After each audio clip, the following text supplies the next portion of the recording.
I looked at it and it was just a complete mess, so I ended up rewriting it. And I told my boss, this thing is a complete mess. And he goes, you realize I wrote it, right?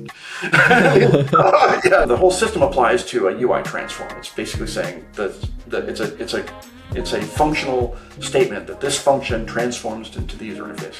And we just tried to simplify things as possible, mainly focusing on this idea of it's concept count, not capability, that makes something simple. First, tell me a little bit about how you started programming. What have you learned from? Yeah, I started programming when I was quite young. I was around 10, 11 years old. My brother brought home an Apple II. He was one of the first people in Oregon. Well, he's one of the first people in Oregon where I lived at the time, which is just north of California, to get an Apple II. It's one of the first Apple IIs that left the state of California, actually. He had a part-time job in a computer programming store or computer store, and he bought an Apple II with the money, and then he went to work to get more money, and he left his computer home, and so I would sneak into his room and start programming on it, and he would get angry when I left it like a mess. But yeah, I taught myself basic programming, and that wasn't fast enough, so I ended up teaching myself how to do assembler programming, and we didn't have an assembler, so I would like read the docs and then hand assemble things, and then punch the bytes in. So, okay. Yeah, so it was kind of fun, but you must have been determined to do this. Pardon? You must have been determined to do this. Oh yeah, it was fun. I mean, we did. It was really weird because at that point, they didn't have, or the hard drives hadn't come out, or even floppy drives hadn't come out for the Apple II yet. So we had to do things on cassette, and so we had to like drill a hole in our cassette player so we can adjust the head so that it would be more reliable. And then it was funny because the manual for the Apple II had saying, okay, if you're taping one of these, drill a hole here, and there's a little screw that you can then, so so the manual telling you how to adjust your tape player to get a better, more reliable recording of. Nowadays, when like something doesn't work with like C++, like people are like, oh Jesus, this environment, like it's terrible, and like. To go through back in the day, to just get anything running, you needed to do such. Yeah, we were kids, so we didn't know, But when the first floppy drive came out, where we could store data reliably on a disk, that was an amazing thing, because I would store the copies of the program and then I would print them out because I didn't know whether I would ever give them back on tape, and so. It's just this thing. It's like, oh well, I'll just print out the program and then maybe I can type it in later. If all things, So it was, So obviously the programs weren't very large, but they were. I just kind of was playing around.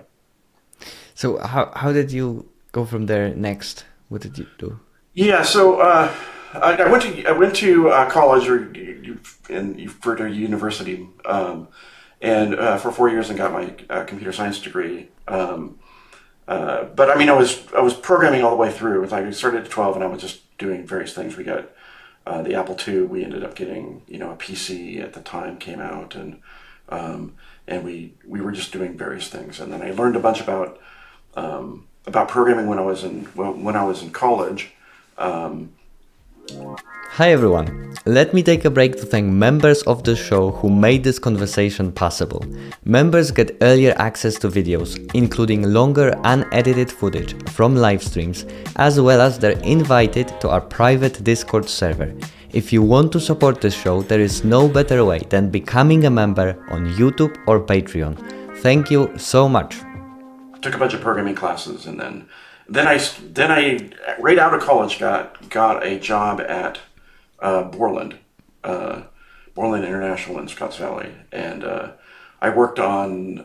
The reason I got the job was because, as my senior thesis for college, I wrote a Prolog interpreter in C. Okay. So, and the group that I joined was a tech support team at Borland supporting both Prolog and C. So it was like. I was made for the job because I understood both languages, where not very many people had done that. And so I got a job, and I learned programming in C and did a little bit of support for Prolog because it didn't need a lot. We didn't, the Turbo Prolog wasn't particularly a successful language, so didn't have that many customers calling us. But the C, we ended up taking a lot of phone calls. One of the phone calls we ended up taking a lot was how to install the product. It was done with a batch file, and it was on floppy disks. And so if you wanted to install it on your hard drive, you had to execute the batch file, but the batch file required you to switch disks. So this is like early MS-DOS days. And so you put the disk in, and you would say install C:\\, Turbo Pascal, or Turbo C. And it would go, it'd ask you the second disk, you put the second disk in, and then it would ask you for the first disk back. And you ran into this infinite loop where it's asking you for the second disk, and then it asks you for the first disk again. Because what would happen is that the installed batch file was not read into memory because it was already because your primary drive was A, and so you executed the install program. So it wanted to get the disk that had the batch file on it so it could read the next line.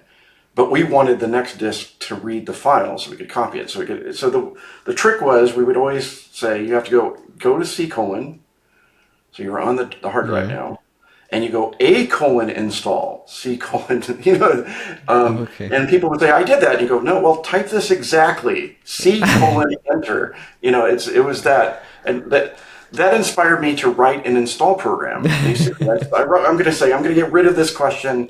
I'm going to write an installation program for Borland to use. And so I wrote an installation program that would read the disk. It would load itself in memory and would do it a lot faster because it read all of the data into memory as much as it could, and then wrote it out in batches.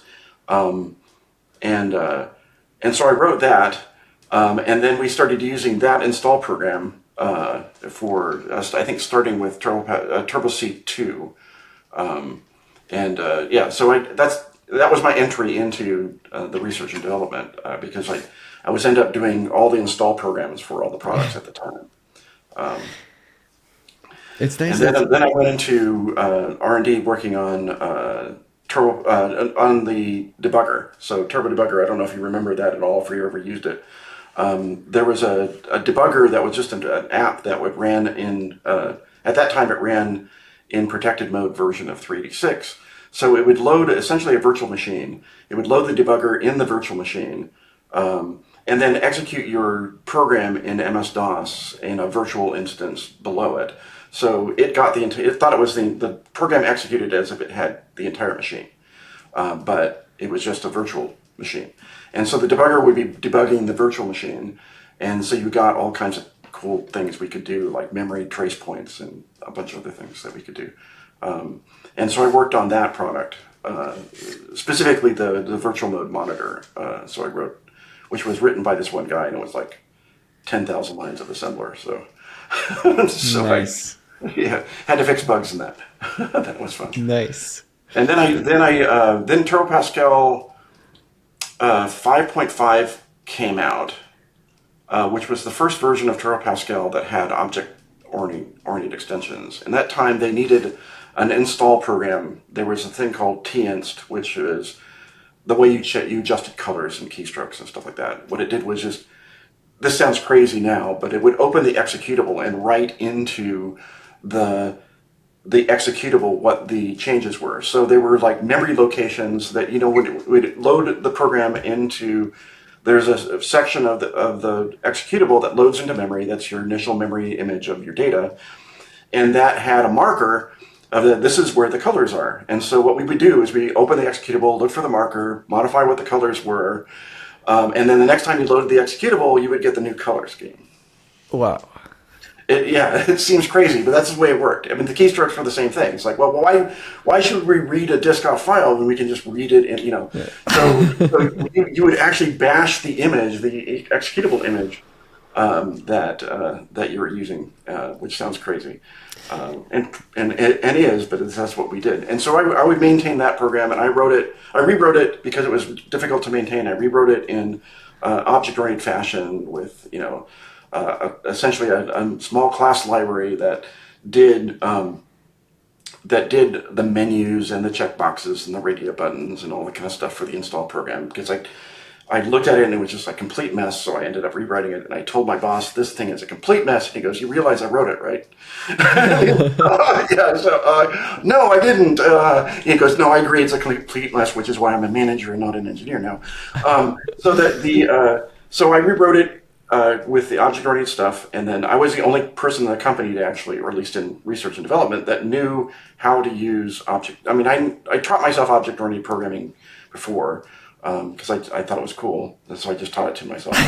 And then I went and did this in an object-oriented fashion with the 5.5, and then I was one of the only people that knew how to do it, and we were in the midst of trying to compete with the new version of Quick Pascal that came out from Microsoft. And Microsoft had done this thing where they did Quick Pascal and they wrote a UI library for DOS apps. We wanted to compete with that. And so Anders Helsberg, who created Turbo Pascal, he went off and wrote a version of that, but he didn't have time to do both the library and the compiler. And so they just hired me to go, okay, here's this, text mode library, eventually we call TurboVision, and go ahead and do that. And so I took over writing the checkboxes and radio buttons and group boxes and all the menus and stuff like that. And we ended up doing that. And then Turbo Pascal or Turbo C++ was coming out at the same time, and the team that normally did the IDE for our languages was busy.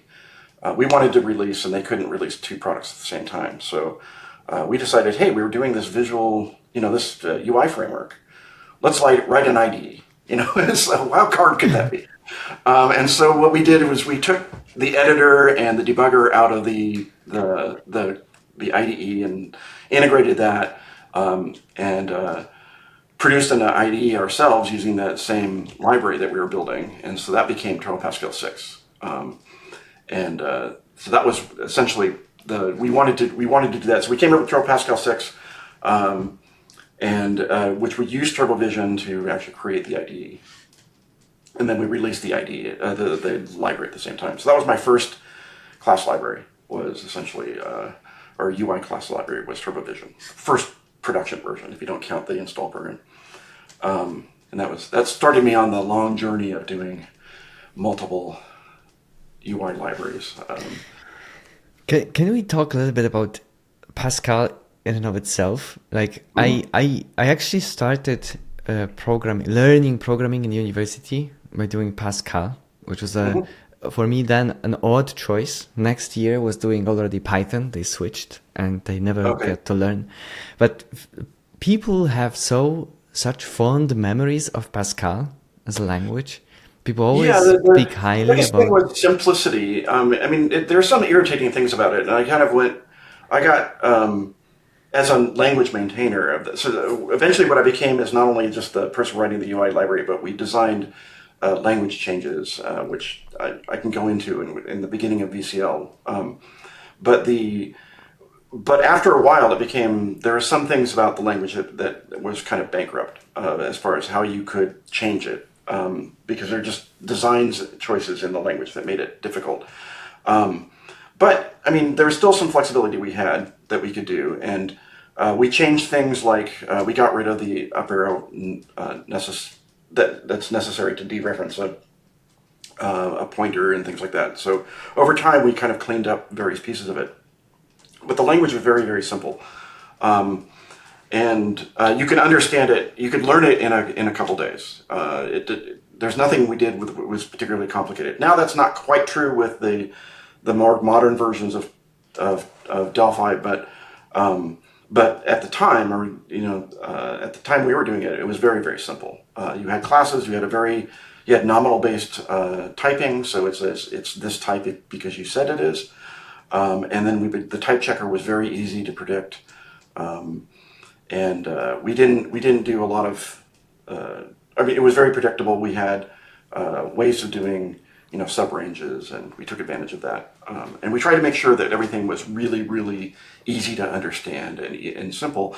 And so you end up doing your tasks more than you are like learning the new thing of the language. You're focused on what you're doing and not what the language was.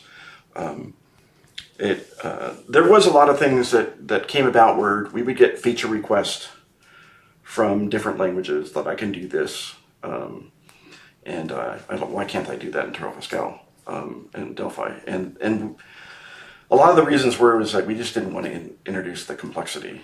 We introduced a lot of complexity eventually, but we tried to do it very, very slowly. And to be honest, I think a lot of that had to do with Anders Helsberg, who's a tremendous language designer. He's, his credit goes, he not only did Turbo Pascal, but went on to Microsoft to do C# and then TypeScript. Tremendous influence on .NET, and indirectly from those, tremendous influence on the industry outside of the work that we did together. But yeah, it was largely him just going, that's too complicated. I don't want to do that. And it was great. Whatever he thought that was too complicated, it probably was. So simplicity is one thing, but also Turbo Pascal was like an entire environment, right? Like you got the IDE, you got the debugger, you had the help that was integrated, you had code completion, like all of that was sort of packaged in a box, right? And we that was when you look at some of the older versions of Turbo Pascal, that's kind of where it started. It was the first real integration of an editor and a compiler. And in an environment where you could just say run, and it did. And that was revolutionary. It's just basically to say, I'm going to type an application and I can run it, and it would compile it and run it immediately almost. And we tried to keep that feel with Turbo Pascal and Delphi, is that we really cared about compile performance, the time it took for when you hit F9 or run, and when it hit the screen. And the other thing that we did is we used Turbo Pascal and Delphi as the development environment for the product itself. We didn't use anything else. The compiler eventually was written from assembler. It was then written in C, but everything above the compiler was all Pascal, and we used the product to build itself. How then Pascal started to morph into Delphi? Well, the biggest thing is we were doing. Okay, so this is the life of Turbo Pascal. Turbo Pascal initially it's a DOS product, right? It's text mode. When Windows came about, we decided we were going to take TurboVision and create something like that for Windows. And we worked with a company called Whitewater Group, who had done this language called Actor, and they were really good about doing object-oriented programming, and so we worked with them to create a library that we could use in Windows, which we called OWL, or Object Windows Library. And we did that, and we went a little bit more object-oriented in our model. We said, okay, let's go all in on this object-oriented notion. And we produced the object window libraries and targeted windows. It was complicated. It was difficult to use. There's a lot of different reasons why it was hard to use, which I don't know if I've written about already on my blog, but there are difficult reasons why it was hard to use. But we went out with Turbo Pascal for Windows 1.0, and then that's right about the time that VB shipped. So Visual Basic shipped at the same time. And it really changed what it meant to be programming and the ease of use of programming. And our customers at No were not shy about telling us, hey, I really love Turbo Pascal, but this Visual Basic thing is easier to use. And we realized that was true. We realized it was true almost immediately. And we pitched to our management, hey, we think we can do a Turbo Pascal, or in Turbo Pascal, what Visual Basic does for Windows, and we just need to change our approach. And we got shot down a couple times. This was in like 92. So 1992, we were trying to do this, and it wasn't until there was a reshuffle at Borland where there was a major layoff, and the executive that was shooting us down left the company for Netscape. Convenient. That we ended up getting the resources to be able to do Turbo Pascal. We got a new engineer, a new vice president of engineering, and Anders and I pitched our ideas to him right after the meeting about, hey, I'm the new VP. So we recorded him after the meeting.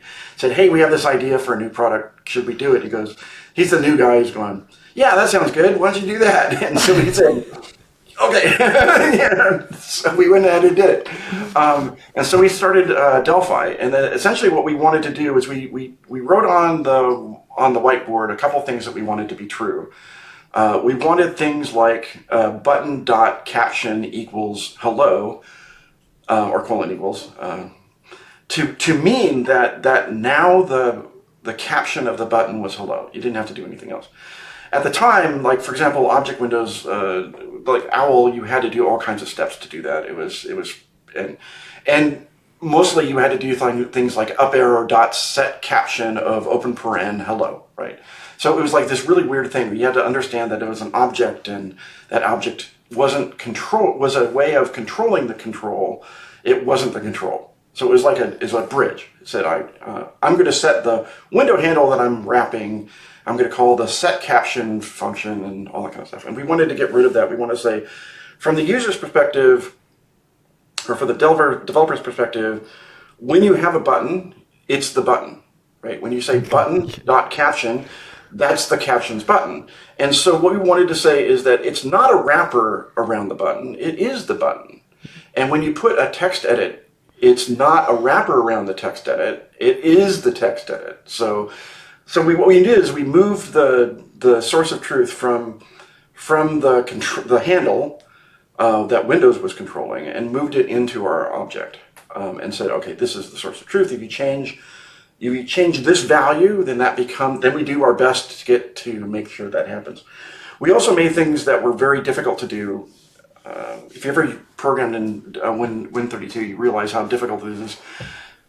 We allowed you to change the border of a window by just changing the enum value of what the border was, right? And so underneath, what we had to do is we had to, the way you set the border of a window is you had to create a window class that had that border, right? Yeah. And then you create a window with that window class. And now it has the border. If you have a window that you want to change, it means you have to destroy the window that destroys all the controls in it, and then you have to rebuild the window, and so there's a lot of effort we went into to make sure that was the model, because we said, okay, whether you had a border, whether it's the full border or it's just a dialog border or things like that, was in the control of this one enum, and we just did the work behind the scenes to get it done. And that's mainly the value of VCL, was this idea of simplifying the notion of what you're dealing with. You're not remote controlling a UI. You are the UI. And so any operations you did, you created a button. The button was there, and when you removed it, it was gone.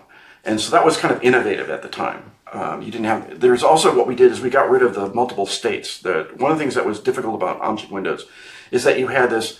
The object had this life cycle as before its window handle was created, after its window handle was created, but before the window class, before the window class was created, after the window class was created, but before the handle was created, after the handle created, before it was, it was like all these states that you're constructed, now you have a class, now you have a window handle, now you're actually inserted into the window, and then you have the corresponding, now you're removed from the window, now you no longer have a handle, and it's like you had all these states, and there are certain things you can do in one state and not the other. So one of those was setting the border of the window. You had to do that to the object before the window class was created. After the window class was created, you couldn't change it. And it was like, okay, that seems silly. And so what we try to do is get rid of a lot of that state. that implied state that was, or these modes that that an object can get into, and so we for the most part removed as many modes as we could in the VCL.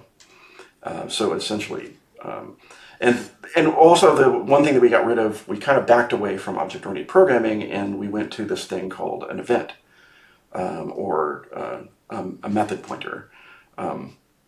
And so what you can do is, with a method pointer, you could basically say, well, this I can call this value, and it calls this function. It seems probably like lambdas are so prevalent now. Lambdas weren't a thing at the time. I mean, in some experimental languages, you have a notion of a lambda. Certainly, in Lisp, you had it, but there was nothing like that in modern languages or the more commercially viable languages. And so we introduced this method pointer, which is the first step to a lambda, but it just says, here's the method and the object bound together. And so it means call this method on this object. And that's where we do events. So when you said click, it would then call this method on the form. And so there was a way to do that. And that's, instead of creating a new version of a button which handled the click override, that then you didn't figure out how you just say you double clicked in the form designer, you just double clicked it. We would generate the method for you, and then you would write your code.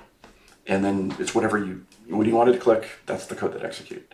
And then so we did a bunch of the stuff like updating the source code when you added things, and keeping the source in the image of the form in sync.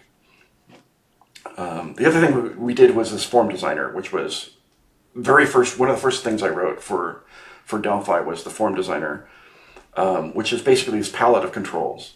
And so the way that Delphi worked is that you're designing the initial state of the UI, right? You're saying this is what it looks like when you create a new one. If you want to change it, you just go ahead and change anything you want. But the initial state comes from the DFM file or the Delphi form file. And that was a binary serialization of which we then created a text mode rendering of. So you have this, essentially it's a text file that describes what the state was. It's, this is before XML became a really big thing. But we had like object, and then what the name of the object was, and what the class was, and then the properties, and some of those might be the children. And then you would have object, so basically we'd have this description of, create this object, set these properties, create this object, set these properties. And that's essentially what the DFM file was. One of the nice innovations of the DFM file is that it could be because the language can evolve over time and the library can evolve, you can add and remove properties. So that was one of the things the initial serialization system that we did for Delphi, we had to change because it didn't handle that well. So we went with the system that it uses now, because what allowed us to do, if you removed a property, we would just skip it in the DFM and say, oh, well, I don't know what that property is this time. Oh, well, I'll throw that value away. The other one is, if it was new, then that value just didn't exist in the DFM file, so it had its default. So it was resilient to adding and removing properties. We had something that we did.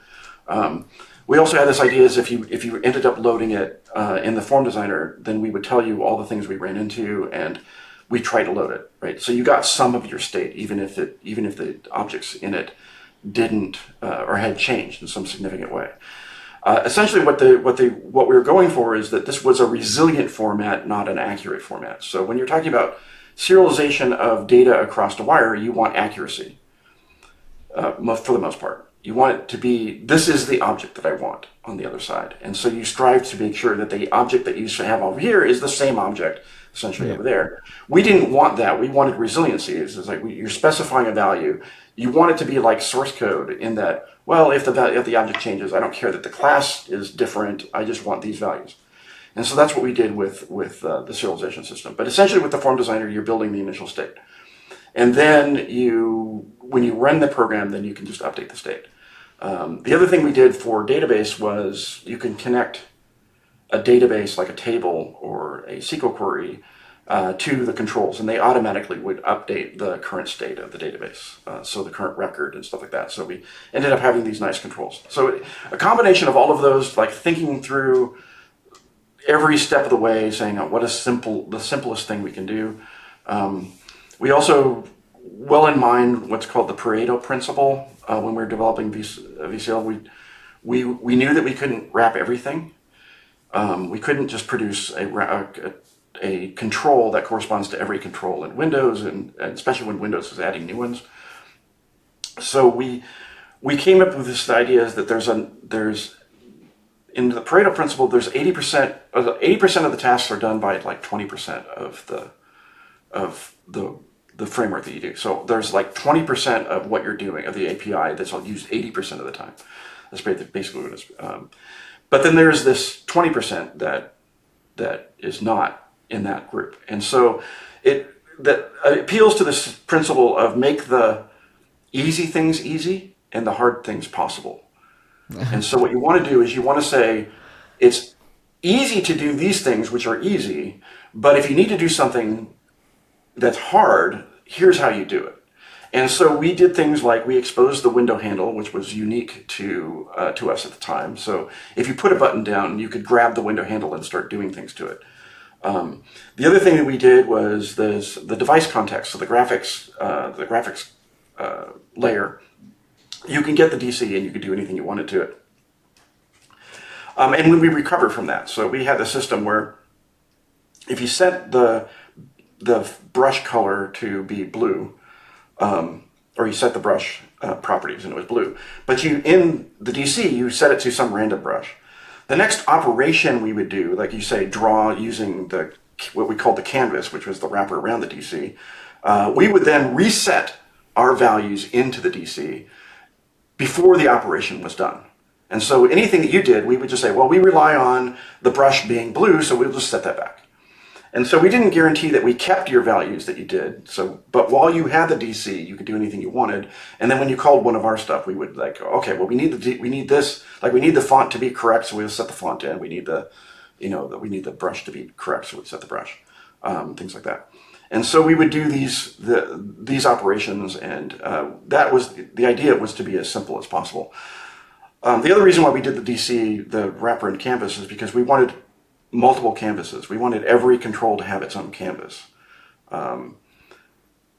We initially targeted Win16, and what that meant was that you had 16 DCs total that you could allocate.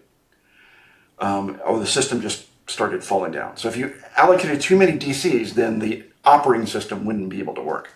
And so what we wanted to do was, we had this idea that we would only allocate a DC when we actually needed it, and then we would release the DC because we had all the information we wanted of what the DC was supposed to be.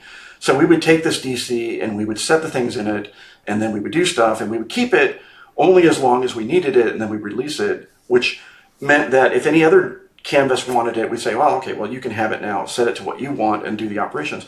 Well, it made it so that it was easy for somebody doing Win16 programming to just forget about the fact that there's this limitation, which is 16 DCs.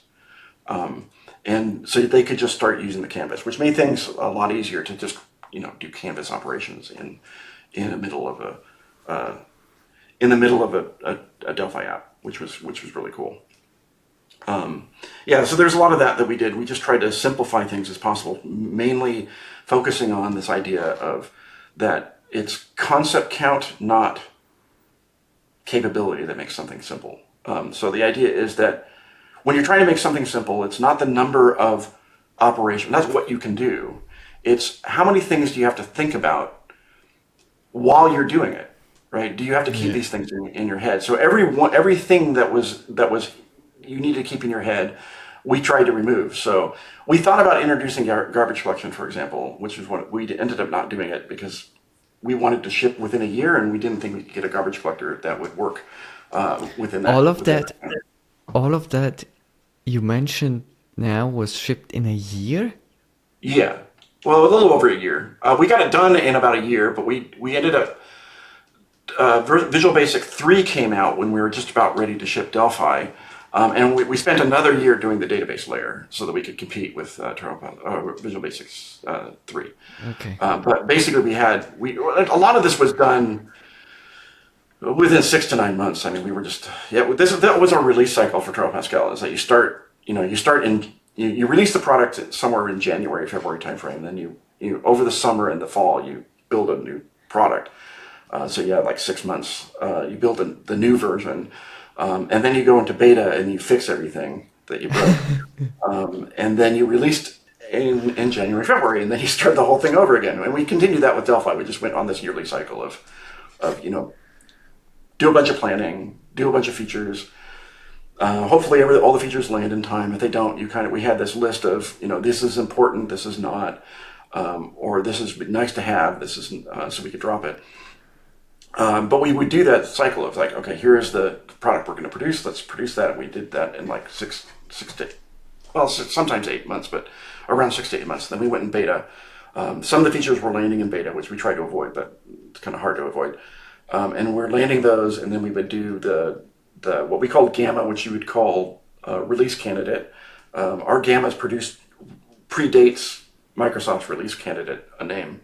But we had this Gamma that we would go, which is beta, Gamma. It seems reasonable. And then that's the last one we would do before we went to release. And so we would do that, and then once we get to Gamma, which is essentially equivalent to release candidate, it's the one that you think you're going to release if nothing shows up that you need to fix. And then we would release that. And so we had that yearly cycle. But a lot of the Delphi was done in that cycle, and we realized we couldn't ship the product. It wouldn't compete. So we ended up spending a year doing database. And then we fixed a bunch of stuff too. So it's not like the rest of the product was sitting still, but that was like in 94 we were about to release, and we ended up saying we had to wait. So we ended up releasing it in 95, which is February of 95 was Valentine's Day, which is when we did the announcement at the software development conference in San Francisco. Okay. Which was cool. Well, what is the reception then?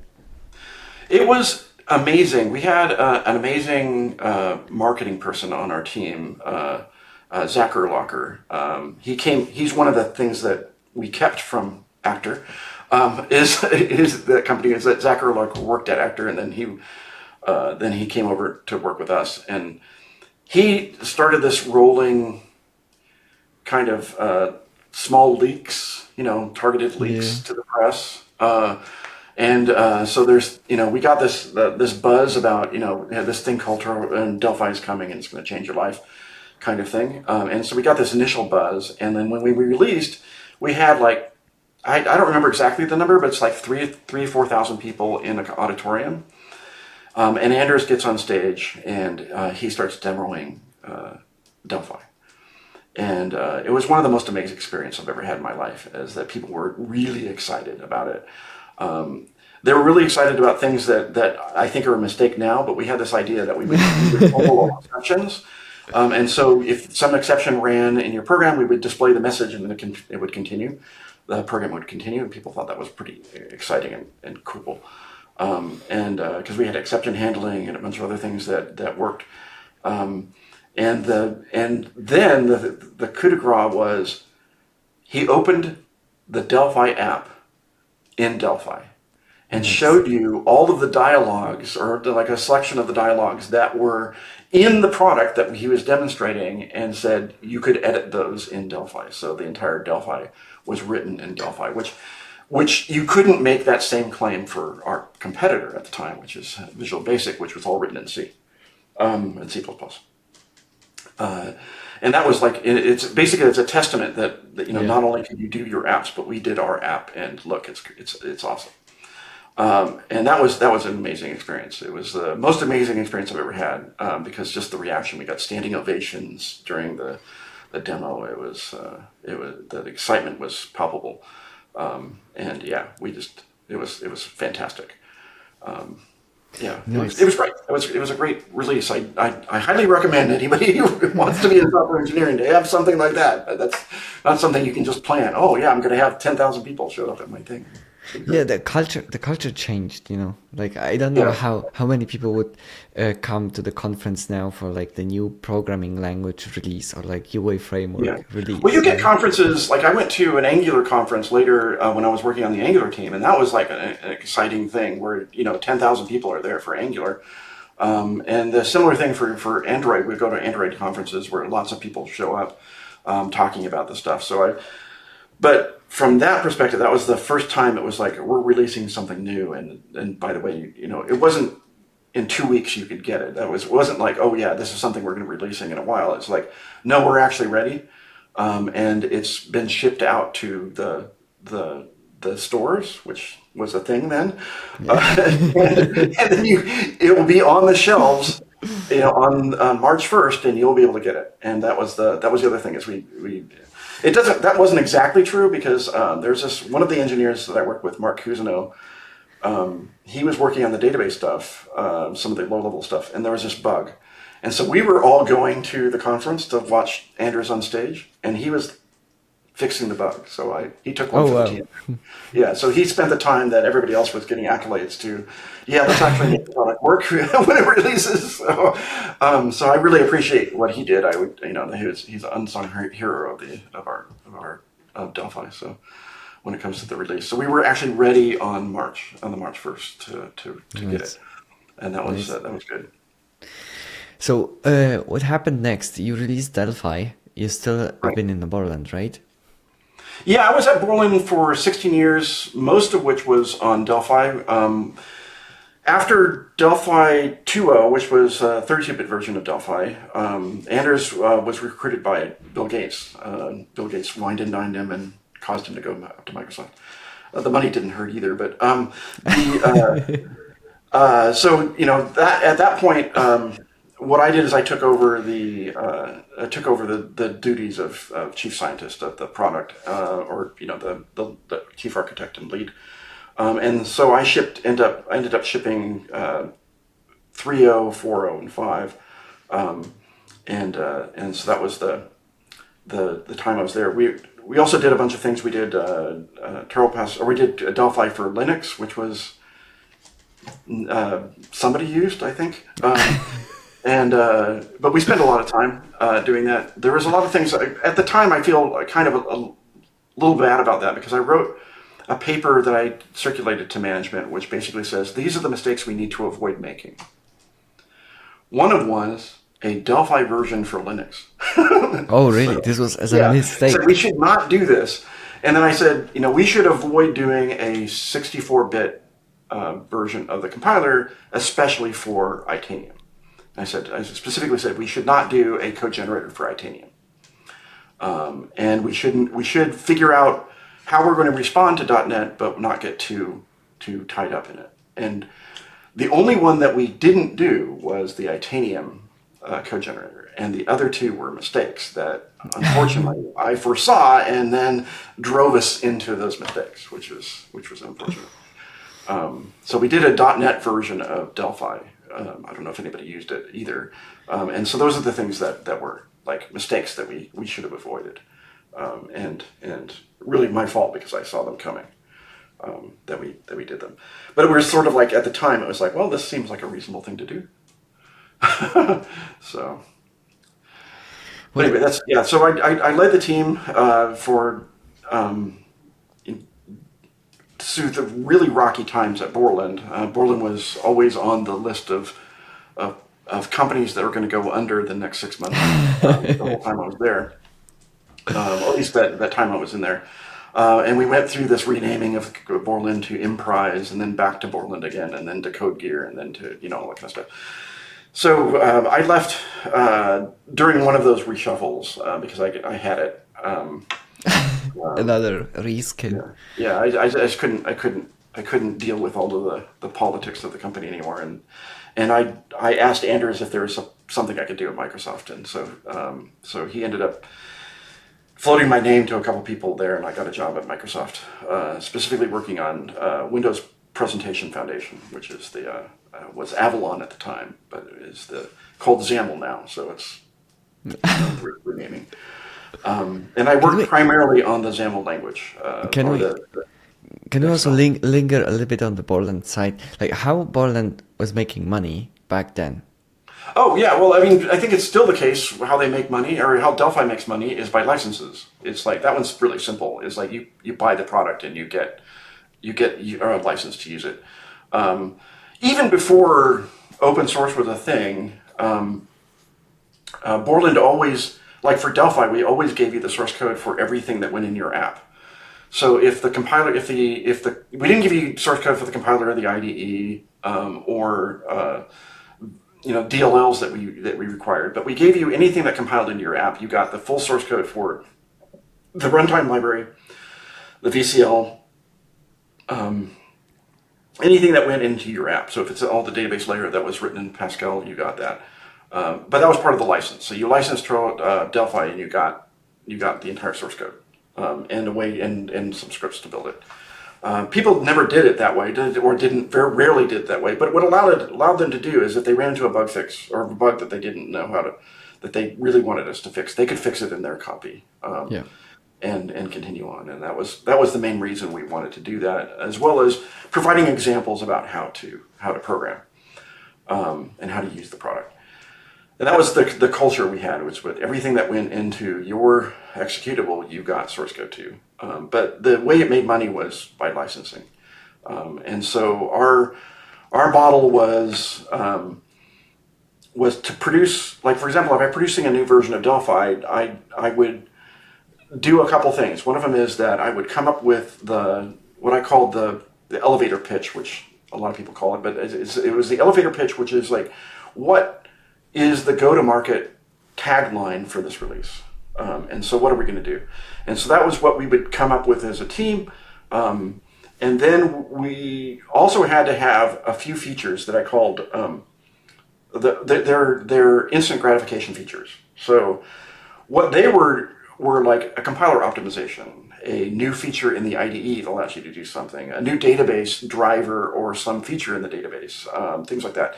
So there's categories of our customers that cared about various parts of the product, whether, I care that it's a really evolving language that I can do fun stuff with. They cared that it produced the best code. They cared that a number of them cared about what databases they could target and what flexibility they had. And so we ended up having to say, these are the requirement things. You had to have one feature in each one of these categories, because the idea of it is that they're paying money, right? They want to feel good about having been a part of your ecosystem, right? We are rewarding them for the choice they made last time. And that's what the instant gratification features are. So they can buy a new version and immediately their life is better, because the compiler is faster, the editor is better, that kind of stuff. But we also had to have the headline feature, which was, how do we get new customers to even consider using Delphi? And that's where the marketing campaign came in, because we're not marketing to our reviewers. We're not marketing to our customers that are getting upgrades. The upgrade market was driven mainly by social. It's like one guy would do it and say, yeah, it's great, and then everybody else would do it. And so as long as we hit that, enough people saying, yeah, it's a great upgrade, then go ahead, people would do it. The marketing efforts were to get companies to think, okay, we did one thing where we were making COM usable, was kind of the tagline we did. So we did a bunch of COM features, and it was a lot easier to write a COM object in Delphi than it was to do it in C++ or anything that Microsoft did.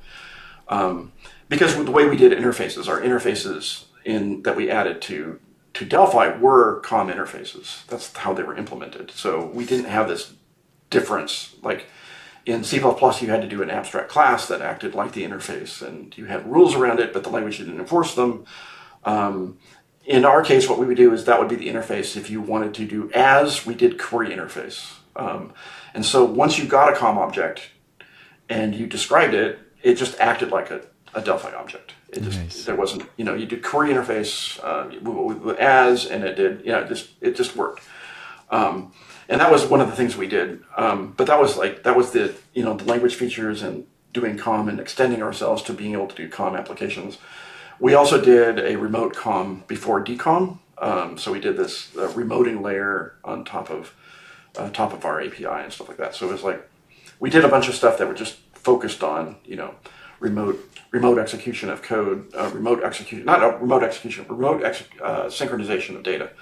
So you could have a table, and you could say that table was a remote version of this other table on a version of Delphi, a Delphi app. running Oh, on the server. And what it would do is it would do the protocol to synchronize the two. So anytime you did a change on this one, it would then produce the SQL update, for example, that would need to go on the other side. And we did that through this remoting protocol. And so any updates would then update automatically. It was kind of cool.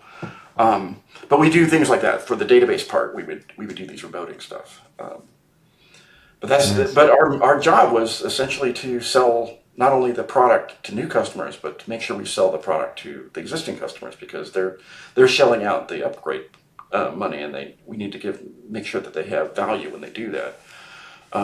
That model has been replaced by subscriptions now. So you get a subscription to something, which I always thought was a disincentive, because every year we had to convince our customers to give us money. We didn't have to meet the bar, was prevent them from leaving, which is what the bar is now for a subscription. It's just do enough so they don't leave. But it doesn't give you an incentive to say, well, they could always stick on the previous product. What causes them to upgrade? And that's what we had to deal with for Delphi every year, which I thought was healthy. It's healthy for both us and for our customers, that they could walk with their feet in our stuff, and it wasn't like they were trying to cancel a credit card to avoid us charging them again. It was that they were just actively not paying us money when we didn't do the right thing. And so we got good feedback when we released. We got feedback of whether it was a good release or not by the number of people who bought it. yes. And we got a feedback when it wasn't quite so successful, when people stopped buying it. Those stressful. It must have been. Yeah, so way essentially stressful. it's commercial product. It's software as a commercial product, and that's how Delphi worked, and Borland for all of it, all its lifetime was that. And so it's with the open source, it was it's kind of an anathema to open source, but it's sort of like what it allowed in a license or an upgrade model. What allows is customers to together they are a market force, and they can drive change in the product because they are the funding, right? With open source, the controller of the open source project is whoever's deriving value from that open source project, enough to where they're willing to sponsor it. And then the sponsor gets control, which means you have to spend a lot of money to have control over an open source project. You have to essentially hire the engineers, or have started the project to begin with, and you pay for the engineers. That makes it so the people who are not paying are not part of that. They get derived benefit from the open source project, but they don't get control. They don't have a way of voting for a feature, but in a licensing model, they have control over what they can do by just whether they buy the product again. And you can see that for that's how Microsoft works today, which when you they've since moved over to a subscription model, but for their Office products, but it's essentially how Office worked for a long time. I mean, Office was incentivized to be adding new features for customers because To be better, yeah. Each release to be better. And there wasn't any one customer that had overriding control. It would be market segments that would end up having control, like the lawyers are standardizing on WordPerfect. How do we get them to move to Word? Was Microsoft's kind of thing. Is they wanted to attract these customers by doing features they needed, because they were giving them money. And so that I think is a reasonable model for software. I'm probably now unique in that in that perspective, but I think it's actually reasonable because it gives the person using the software a leverage that using open source software they don't have. The model in open source is that, well, you have the source code, you can change it, but it turns out that there's not very many people who can do that. And maybe that might change with AI, where AI can change it for you, but that's certainly up until this point, there's been a very small subset of people that can do it. Even me as an engineer, I've been an engineer software engineer all my life. I would, if I ran into a bug in some free version of a word processor I use, there's just no way I would spend the time. Yeah, come on, you now need to understand thousands of files that are there, changed over 10 years. How are you supposed to do it? What's going on? I'm going to dig into somebody's source code, which is only partially documented, and make it first out, figure out how to download their stuff and build it, such that I can go change it. And yeah, that's just not. Yeah, there's some things I'm willing to do that, but editing tool probably not. And that's so sometimes having the power to do something, or having the being allowed to do something, and having the practical capability of doing something is different.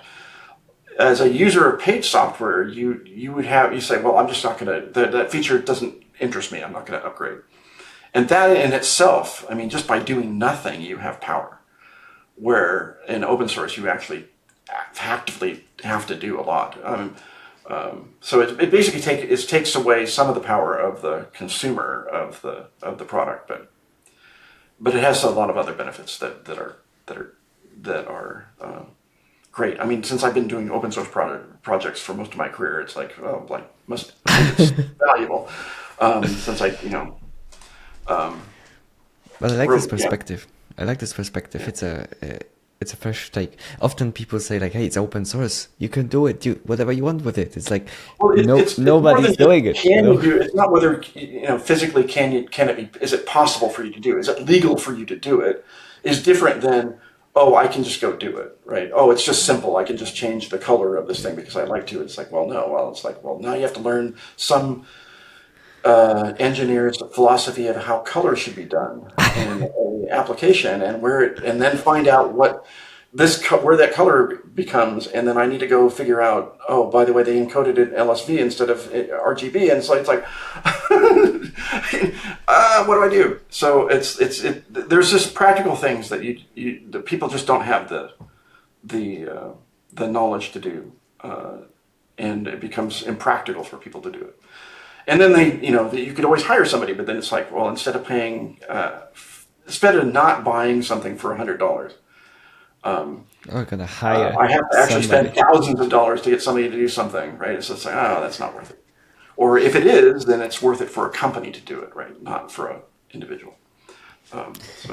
We left off your story when you moved to Microsoft to work on WPF. Yeah, so I worked at WPF for a few years. For almost a year, I was on the core team, and then I moved into. My heart has always been in language tools and targeting developers, and so I moved over to Visual Studio primarily because there wasn't an integration with WPF in Visual Studio. There was no plan to do it, and so what I did is I said, well, I can do that. I've done a form designer in the past, and I've written IDE stuff. So I wrote the integration for WPF in the first version that it landed.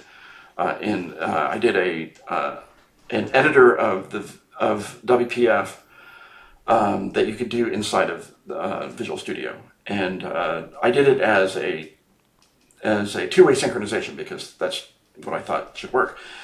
So any edits you made inside the XAML would immediately update the corresponding view that you had, and any changes you made in the designer would immediately be reflected in the XAML. And that has its own challenges, but I mean, one of the things we did is like, could you open a 12 megabyte XAML file? Which at the time you think, well, why would anybody do that? But they had these translators from Lightroom to XAML. And so if you took this picture that you did in Lightroom and just wrote it out as XAML, then you get a 12 megabyte file. So it's like, could you edit that? And so we had these things that we had to deal with how do you open a file that's that large and still be able to do these real-time edits? And so mostly worked. It was still a little bit cumbersome, but I got it didn't fall over, which was good. But that was some of the challenges of doing that were what I had to deal with. But it was fun to do that. And then after that project, I moved to the JavaScript team loosely. At the time, what I wanted to do is I thought development was still too hard. So I wanted to do a development environment that was browser-based. And so I chose the wrong technology. I chose Silverlight. I don't know if you remember Silverlight. No. But I chose Silverlight as my development language. For it, what? I have no idea what it is. So. Okay, so you know what Flash is? Yes. Flash, Silverlight was Microsoft's competitor to Flash. Okay. It was a set of technology that used WPF instead of what Flash was doing. But you could use C# and WPF to write in-browser animations and stuff like that, like you can do Okay. with Flash. And so I chose that as the technology. It was basically taking WPF and moving it into a browser extension. And so I did that, and I wrote an IDE with that, and that didn't go anywhere. Turns out it did inspire something, which was Visual Studio Code. So even though they didn't take my technology, they hired Eric Gamma from Eclipse, and he started a team to do a very similar thing. But he chose the right technology, which is HTML and JavaScript, and he was the first user of TypeScript. So instead of doing that, because that didn't go anywhere, I ended up saying, okay, we were going to use JavaScript more and more in the company, but we didn't have a language service for it, or the language service we had was pretty bad. And so what I did is I set it all. I've done language services before, both at Borland, and I did the language service for XAML as part of the project for the XAML editor. So I ended up saying, I'll just take over the JavaScript language service. And I did that for a while. And then through that, I was basically part of a team of people that were saying, just JavaScript is too hard to use in a large scale development. And I demonstrated that by just the fact that I couldn't do a language service that was entirely useful, but it wasn't my fault. It was sort of like, it just can't be done, right? It's sort of like, mine did a reasonable job of it. I mean, it tried to predict things by running your code, and we can go into how it did it. It was kind of weird, but it would run your code in such a way that it would then stop, and then you would get an object that said, well, the methods of this object are the ones you need to do the completion for. And so we just do that. Oh, wow. And then there was things like, well, what if the code doesn't run? And so I would insert things like loop guards that would only run 10 times. I would direct the flow of control down a particular path. And anyway, it was complicated. And so a lot of these things are like, well, there's no choice. If you're going to do a language service in JavaScript, if you want it to be accurate, you have to run the code. Because what we didn't have is we didn't have a type description of the... Yeah. So we didn't have anything. I said, well, what we need is a way to describe the types of the language, right? You can probably Exactly. see what Exactly.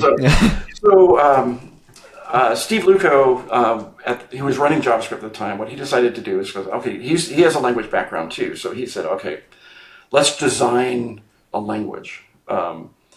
And we were designing this language that would fit on top of JavaScript that would provide some of these services. And then internally into Microsoft, there's this thing called what was it? There was a version of C# that was targeting Script Sharp. That's what it was called. It was C# that translated into JavaScript.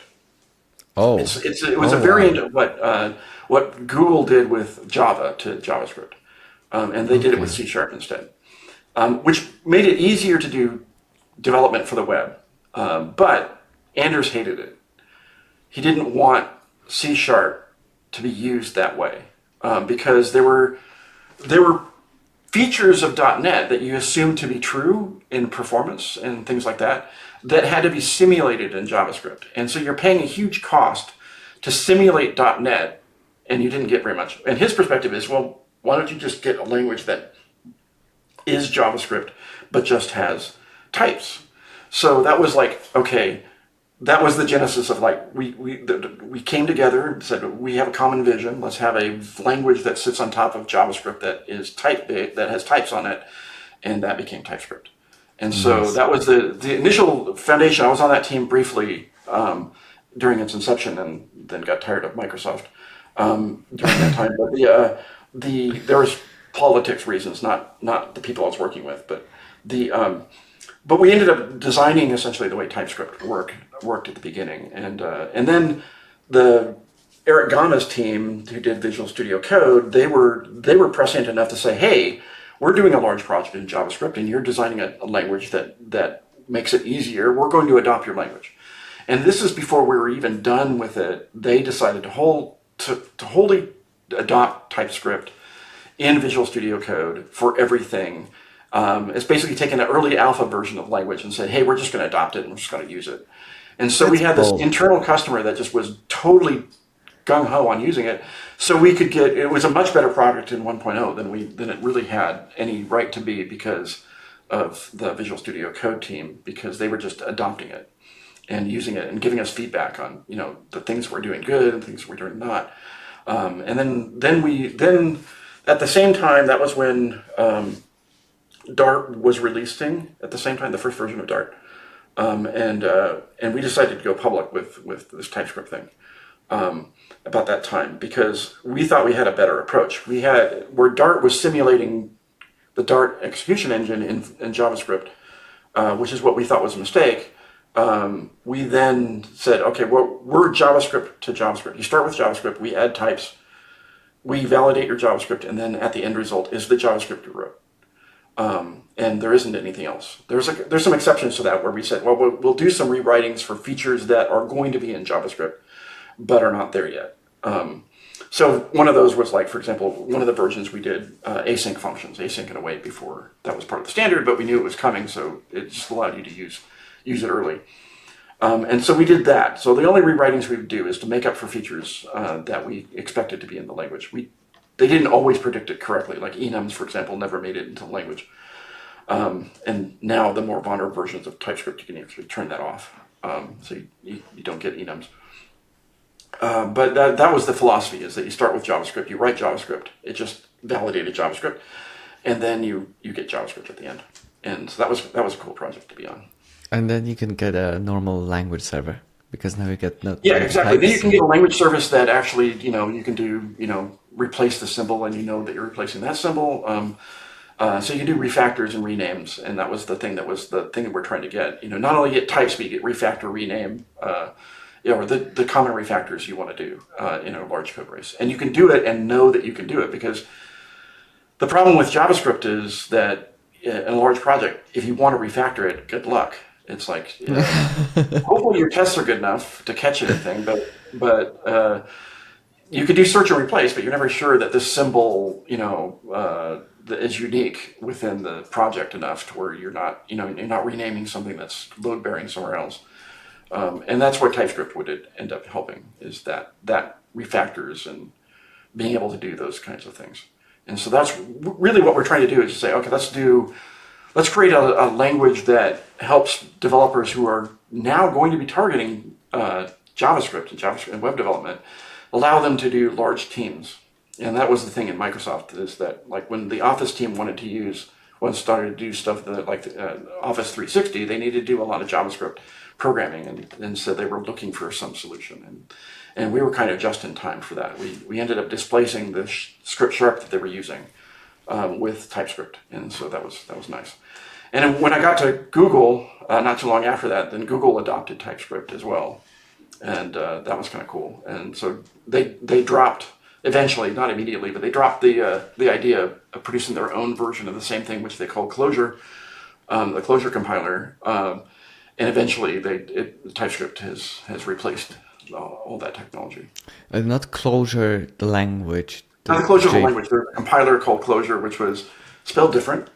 But it was essentially used the comments as a type system. So you would do the JS doc comments, and you would put in that this needs to be a string. Mm-hmm. And so they would then take the comments and then enforce that within the code.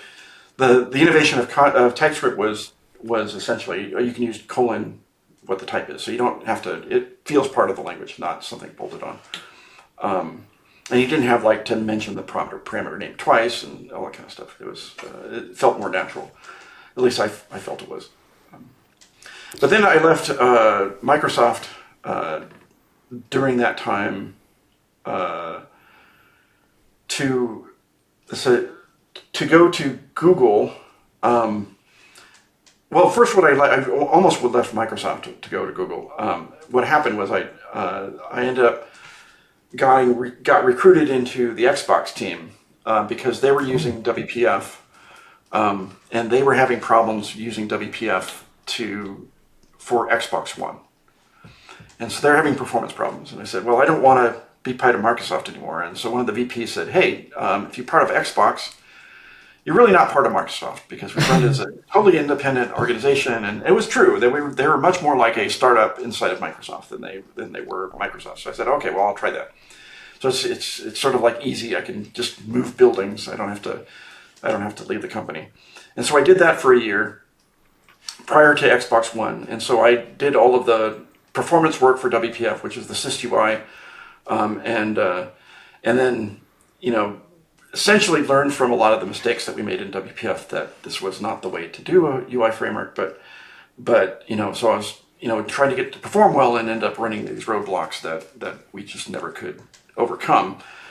We did a pretty good job, but it was still hard. We had to do tricks like, the WPF DLL is this spot on the disk, so it gets loaded first when we, that kind of stuff. So we had to do. Oh, okay. Yeah, so we had to do we would reburn the disk in the right way, and then we would make sure the WPF DLL got loaded by default at the very beginning, and that kind of stuff. So we had, and since we controlled the operating system all the way down to the VM layer, that was easy for Xbox to do, but normal user of WPF couldn't do those kind of tricks. Yeah. So. Okay. So you joined Xbox, but you only stayed there for a year. Yeah, I only stayed there for a year because when Xbox One shipped, then Microsoft split Xbox into two. One of them was the hardware part of Xbox, and the other one was the software part of Xbox. I was part of the software part of Xbox. And so that team moved to Windows as to be part of the Windows team. Because Windows was starting to use WPF. And there's nothing more Microsoft than Windows. so I joined the team to leave Microsoft in some fashion and ended up joining the team that was quintessential Microsoft. And so that was like, okay, so it's like now to make the clean break. So I ended up accepting an offer to Google. And so I started working on various things. I ended up getting, there's some things I did, and that Google is weird in that you get hired, but you don't get hired to a team, at least at the time. You get hired, and then you find the team you're going to, and the only team that was doing something that I was interested in at the time was the cloud team. And so I went on to the cloud tools team because they were trying to make the internal tools, developer tools, available to customers to use. And I thought that was going to be really cool. It turned out not to be. So I ended up on that team for a year because you had to stay for the initial team that you joined. But then I approached the Angular team and told them what my background was, and they go, "Well, why didn't you start here?" And I go, "Well, you guys weren't hiring at the time." But so it was a natural fit for me to go to Angular. So one of the first things I did with the Angular team is I wrote the language service for Angular. But I mean, that's sort of like, well, that's what I do, right? I go and do language services. And then, but I helped design the compiler. Worked first to try and get the 1.0 of Angular to be released. So I worked with the guy that was working on the compiler stuff, realized that, if you want to do ahead of time compilation, you need to do metadata formats. So I designed what the metadata format, what the compiler would use, and things like that. So I ended up Can we talk a little bit how AngularJS worked? Because since Angular 2, they kind of changed the strategy. To be honest, I only was on part of that team for about a little over 3 years, I think. It's about 3 years. So as far as how I didn't work on AngularJS at all. I only worked on Angular 2. Okay. But I used AngularJS. And so the way that they worked was they had these, AngularJS used a watch mechanism. You would end up executing these expressions, and whenever the expression value changed, you would update the UI, which was really cool at the time. It made things a lot easier. But it was essentially like a better version of jQuery. But you had these XML files that you could, or these templates that you could do, and instantiate templates and do that kind of stuff. But there was a limit to how performance you can get. There's only a limit to how many watches you could do before your application start missing frames, and there's only so much the template library could do because it was dynamically loading the templates. And so what we decided to do or what Mishka decided to do was to start from scratch and do a version of the library that would compile the code. And so a lot of the things that were done in Angular runtime were then switched to be the compiler. And so figuring out what code generated for the templates and what elements to create and stuff like that was done ahead of time. or could be done ahead of time. And when we finally released, that's what we did. You could do a version of Angular that could compile your application and do tree shaking, and ends up producing a relatively small binary that could be loaded in the browser. We never got down to, at least with the work we were doing, there was some issues about how we organized the library that made it so that we couldn't get things as small as we wanted. Like, for example, the biggest problem is that the object that created the instance was the same object that updated it, which sounds like a really reasonable thing to do, right? So if you created an instance of that represented the DOM element of a button, and you updated the button, you want that object to update it, not only create it. The problem is that means that both code has to be loaded at the same time, right? You can't load half the class, you have to load the class, right? And so that became the problem, is that you're loading parts of the class that you don't need to actually to instantiate the button. In fact, you don't even need to have that instantiation code in the client, because why don't you just instantiate the class or produce the HTML file on the server and then give it to them? And so there's like things like that ended up being problematic. But Angular was easy to use. It followed the same model as Delphi, which is everything was in the box. So you got the router, you got you got a service interface that you could do. So you could dependency injection was part of the library. You didn't have to do something different. And it was actually really popular to do. And when we released it, it was pretty popular. It ran into React, which was in a lot of ways simpler to use than Angular was, but also you brought a lot of your own versions of a lot of things. But they spent a lot of time trying to make sure that they mixed and matched well. So we had difficulty competing with React, and React was really popular in the United States. Not so much outside the United States, but it was dominant in the United States, and so that was a hard thing for us to deal with. But I liked it. I mean, the compiler was kind of cool. So Angular was more popular in Europe? It competed better with Angular, with React in Europe than it did in the United States, and certainly in Asia and other parts. It's just like it just became. I mean, for every product you have, it's sort of like you'll have some people adopt it and some people won't. And then if you are at one company and they adopted Angular, you're probably going to take that with you to another company. And so it's just the effect of those of being better outside the United States. And so, but we were a United States company, so our execs saw, well, you're not competing really well with Angular or with React. And so there was pressure. But by that time, I was working on the compiler. We were doing a new version of the compiler that fixed some of the problems from the original version. And so we had this next generation compiler, and we ended up, one of the problems with the compilers, you had to load everything to do anything in the previous compiler. What we wanted to do is be able to compile a component at a time. And that means that we have to have an API or a binary interface for the component. The previous compiler, any changes you would make in a component would potentially affect anybody who's calling it, because the code of the caller would be adjusted to what was there. So they would do these inlining, and it was really cool. It made for things to work really well.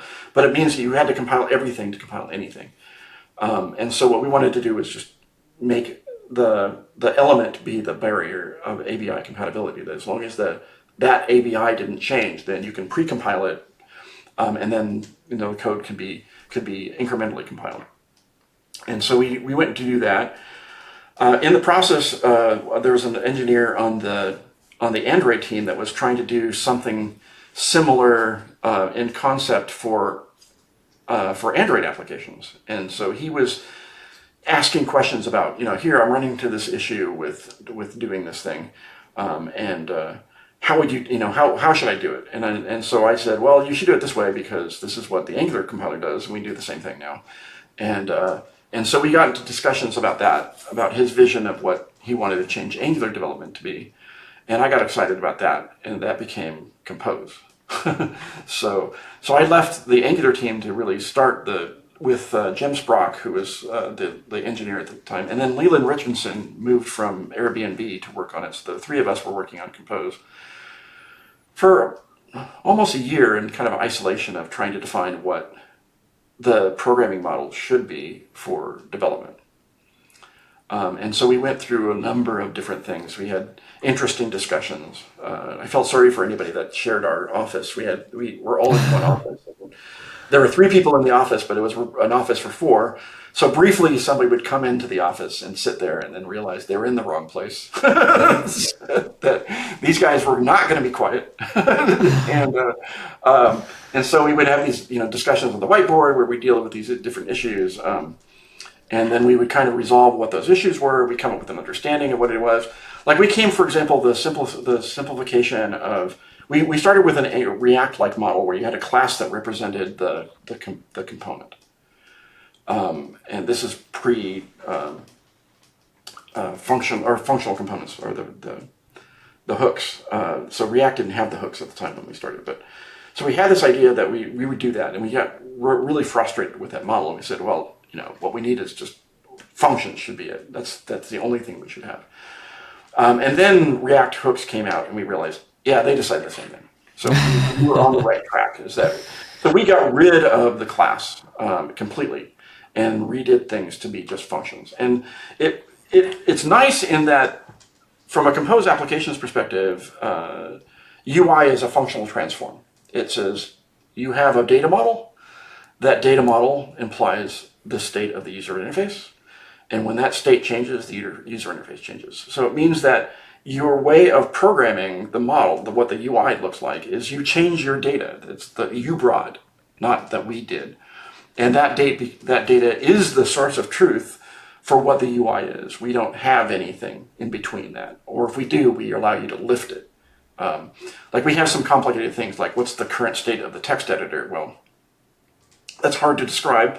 You certainly don't want to provide that in all the parameters. So we have an object you can pass in, but you can lift that up, and then you control it.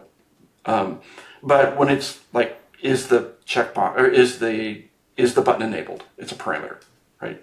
So if the parameter, you call it with the parameter true, it's enabled. You call it false, it's not.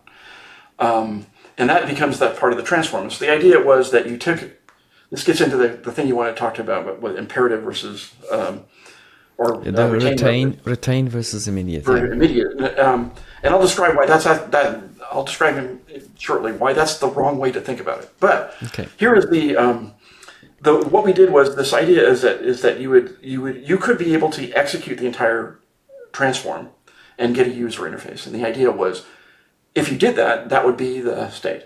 And so that's sort of like what immediate mode is trying to get, is that you execute, they do execute it. We would have the model where if you had executed, this would be the result. And so that model is what we refer to as declarative, because what you want to do is you want to, with your code, you're declaring what the state of the user interface is. You're not controlling what the user interface is. Libraries before that, before React popularized this, there were some other precursors to React, but before React popularized this model, the model was you had a user interface that was the user interface, much like we did with Delphi, and if you changed that model, the tree structure, your UI changed, right? But if you had a model, like you had the application model, then you had this synchronization layer that would say, okay, if the model changes, I do X, Y, and Z, but I try and do as minimum as I can because I don't want to take all the time. I don't want to regenerate the whole UI because that takes too much time. I will like delete a button or insert this. You always got into this issue which, well, what if I deleted the button? That's just a pointer reference, right? So I deleted this instance. What if you used it again? What happens? So you get this kind of idea that you have these dangling references. You have in a garbage collected environment, you have memory leaks because you deleted it out of the tree, but you didn't remove the reference to it everywhere. So you have this instance that would carry the weight of being an object, and there are cases where if it's not in the tree, it's not something you can validly interact with, and so you have these dangerous pieces. The other thing is you had to find element by ID, which is kind of the idea is you in a view, you can find view by ID, which is the Android equivalent of it. You give it an ID, it returns back the instance of it. So I want to find my button that I'm going to disable. So you go, well, this is the ID of the button. Go find the instance. You get back the instance, then you can interact with it. Well, what if it can't find the instance? What if you deleted it? how do you write, so you get to these situations where your code is like dancing on the edge of a knife, where any change you make to some logic could break any other logic that you have that depends upon the state of the tree being some other state.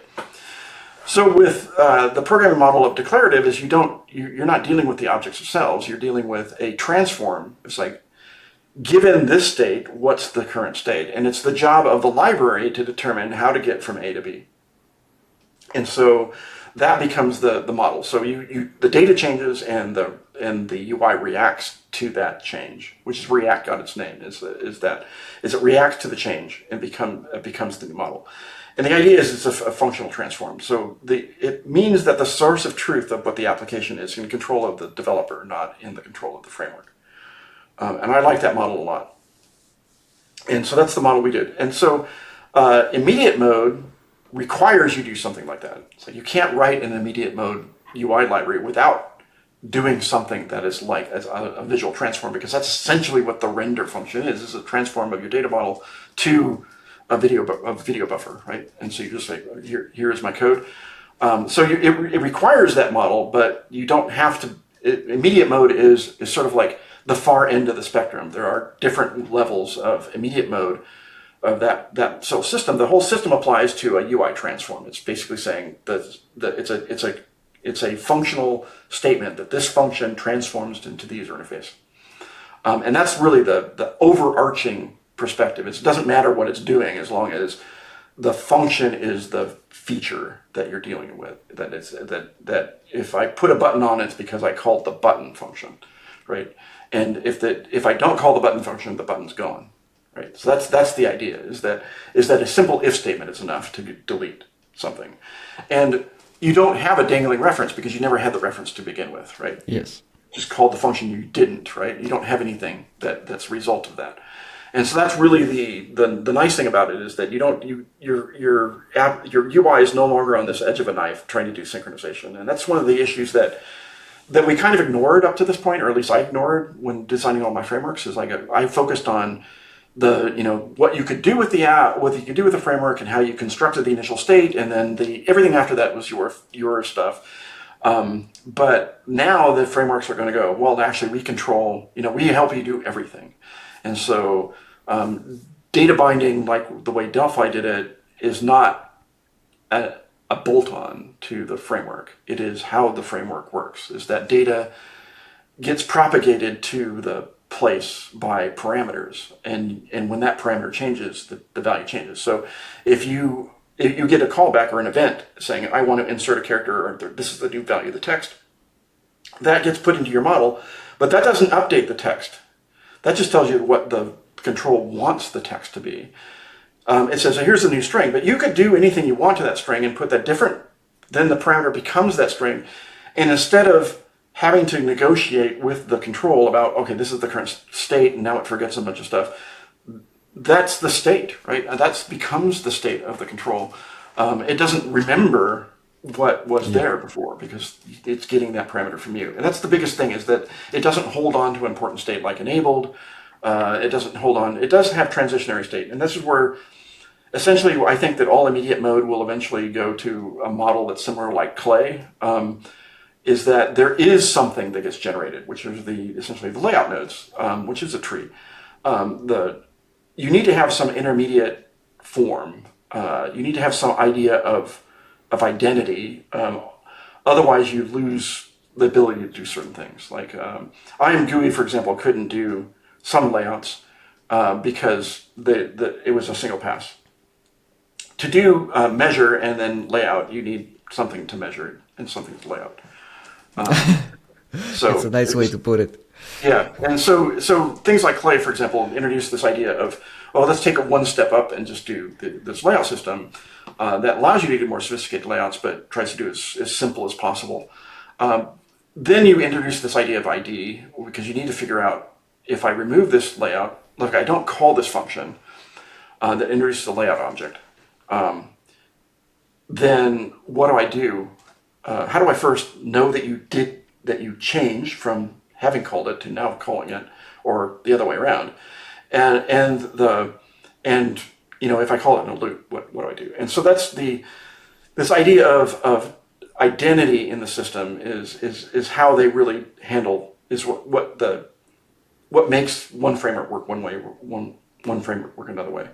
The way we did it was our identity is determined by when you call a function in Compose, that call exists in a call graph. If you think about the entire execution, if you were to trace the entire execution of the composable function, you will have functions that get called, right, in a graph, and you'll have then what their parameters are, and then you have this nice graph. Our idea is that your location within that graph of the entire tree of calls is the identity of the button. So if you call two buttons in a row, you get two different calls, and they're two different places in the execution. And if you did a loop, then that becomes the order in which that gets executed. Each one of the items in the loop is a different identity because it's called in that sequence. So you see it forms this entire tree. The way we store that is I call it the slot table, but we still call it that. The slot table stores information about the trace of what happened. So the next time you execute, we can know that, you called this function, not that one, therefore I need to delete the content of the old one and insert the content of the new one. Or you have an if statement that's saying the branch of the if statement changed. Either the then is called now when it wasn't before, or it's not called and the else is called.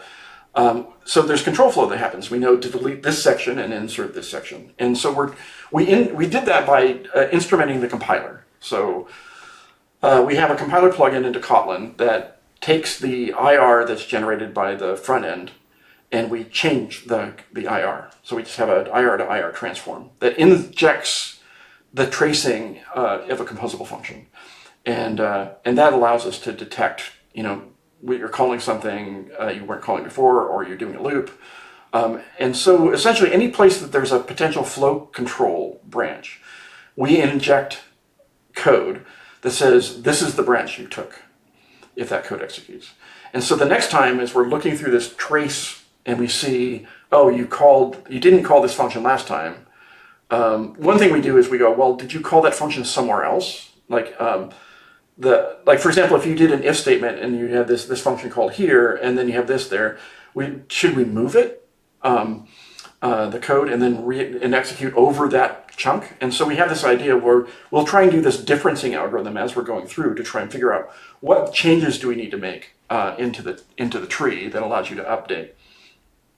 And one thing I realized in composition when I was doing this is there's nothing special about UIs for this. What we're doing is that we are producing a tree, which in our case is layout nodes. But composition works for anything, right? Any kind of tree. Because all I am is inserting nodes and deleting nodes and setting properties, right? So anything that follows that model can be done by composition. So what I did is I separated the runtime from the UI layer.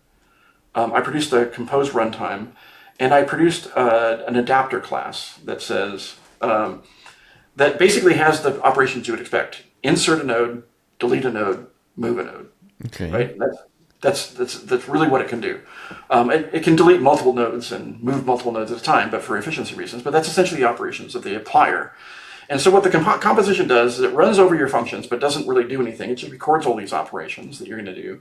And at the end, we say, okay, everything successfully produced a equivalent of a frame.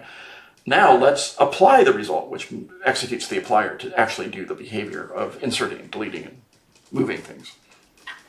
But that works for any tree, not just the layout tree. So for example, Jake Warden, who's really very influential developer in the Android community, he basically took the code and said, well, I need to do this for a text mode UI. So he just took the composer and put text mode calls on, calls directly to the console, and said, okay, instead of using the UI code that you guys are doing, I'm just going to do text mode. He also did this thing which says, well, it's kind of hard to describe it, that you can use composition to produce the UI model, because there are certain things you get back. You want to do some data transformations on the data before you display it as UI model. So he has a composition function that creates the data model that gets handed to Compose to then later produce. the end result. So there's ways to use composition in ways that are not just the way Compose UI does it. And we're going to be, that's because essentially there's the supplier notion. It doesn't know anything about the tree. It just says, as long as you can insert and delete and move things, then the applier can update any arbitrary tree. And that was the other thing that was innovative. Is like it's like this is not just UI. It's any kind of incrementally evaluated transform function. Yes. So anything you will then express as call graph. Well, it's the end result. It's not just that it uses the call graph to know what operations to perform in the tree. It's the tree, the data structure that is controlling it. So it's basically it's a incrementally evaluated transform of there's a transform to produce it from data to a tree, and whenever the data changes, the resulting tree is changed. What it does is says what's a small number of operations that can be done to update the tree to what it would have been if you had just re-executed the function. And there's two optimizations that we make. There's a couple of the two primary optimizations we do to avoid having to recompose everything, which is what we call executing those functions. We call it composition. So doing it again is called recomposition. So to avoid recomposing everything, we have two optimizations. One of them is skipping. So we know that if the parameters that you pass to a function are the same as they were last time, then we don't have to execute the function again. It's going to produce the same result. We just assume that that for composition functions, the assumption is that they're referential transparent. There's no randomization. Pardon? That there is no randomization. That's the sample. No, there isn't. And if you do random, then you break the model and say we don't support that. It's like, well, whatever. You can do random, but you have to do it in a particular way. So we'll get into that. The other part of it we do, but not all data can do that because some data will change, right? So you send in an object and the object changes. What do you do with that? So we introduced an observation system. We have this thing called mutable state of, which if you're familiar with some of the Java frameworks of the day, they introduced this notion called a signal, and this is in the last few years. Mutable state of is our version of signal. It predates signal a little bit by about a year. But it's the idea that you can watch something and that when you change the value, everybody gets notified that changed. And then you reevaluate. We have a very similar notion of that with in Compose, and it's called our snapshot system. And the difference between us and a signal is that with JavaScript, you don't have multiple threads, you have one. So they don't have to deal with threading consistency issues. But in a multi-threaded environment like Android and Java, what do? And so what I did was I introduced, it's odd you brought up Clojure, the language you probably know about this concept, is I introduced MVCC, or a multi-version concurrency control, into the snapshot system. So what you do is when you create a snapshot, you get a snapshot of all the mutable state that you have that can't change outside the snapshot. So if you have a thread that's updating state, that's mutable state, once the snapshot is taken, the state is changing, but this snapshot doesn't see it. So if I read the value of this thing, I will see the value that was taken at the beginning of the snapshot. And I use multi-version concurrency control. Through that system, I also know if you change something, because I have to update the record. So anytime you write to the object, I know that you've modified it. So what I do is I also record the modifications that are happening with these objects. So what it means is that you have these set of state values you can just modify. And what we will do, let me adjust my camera a bit because it's lost focused. Yeah. Hopefully it will come back.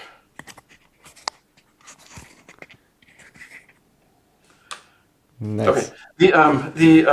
So what it does is it gets a list of all the objects that have changed, and then we invalidate the composition based upon the objects that you've read. And so if you pass mutable state into a composition function, we have these things called recompose scopes. And what the recompose scopes do is that they track the objects you've read in scope. And the recompose scopes are at the boundary of a function call. And so every time you do a function call or a Lambda invocation, we have a scope that tracks the objects you've read.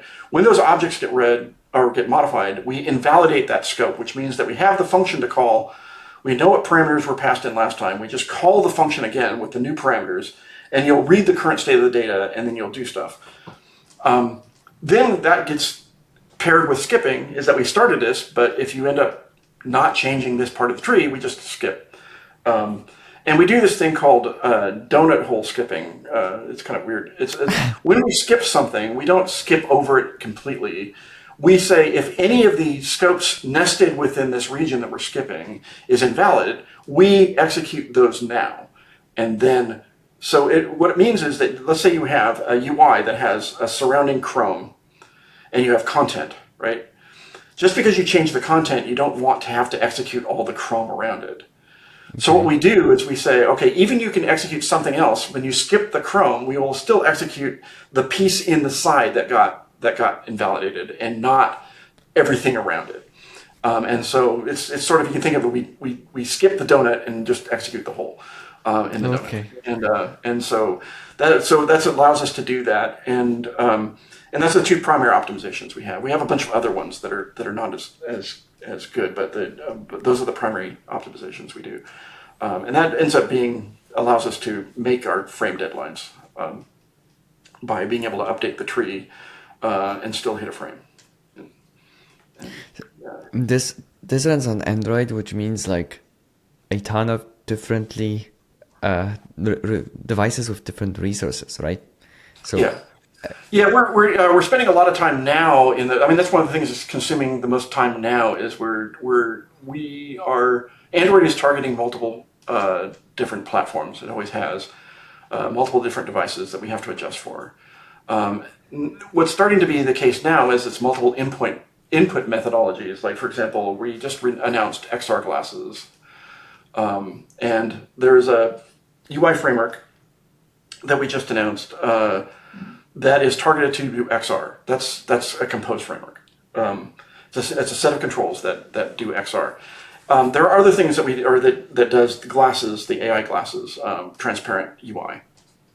There are other cases of XR where you just want to have an app version that's a version of your application that just shows up in a virtual window within your XR space.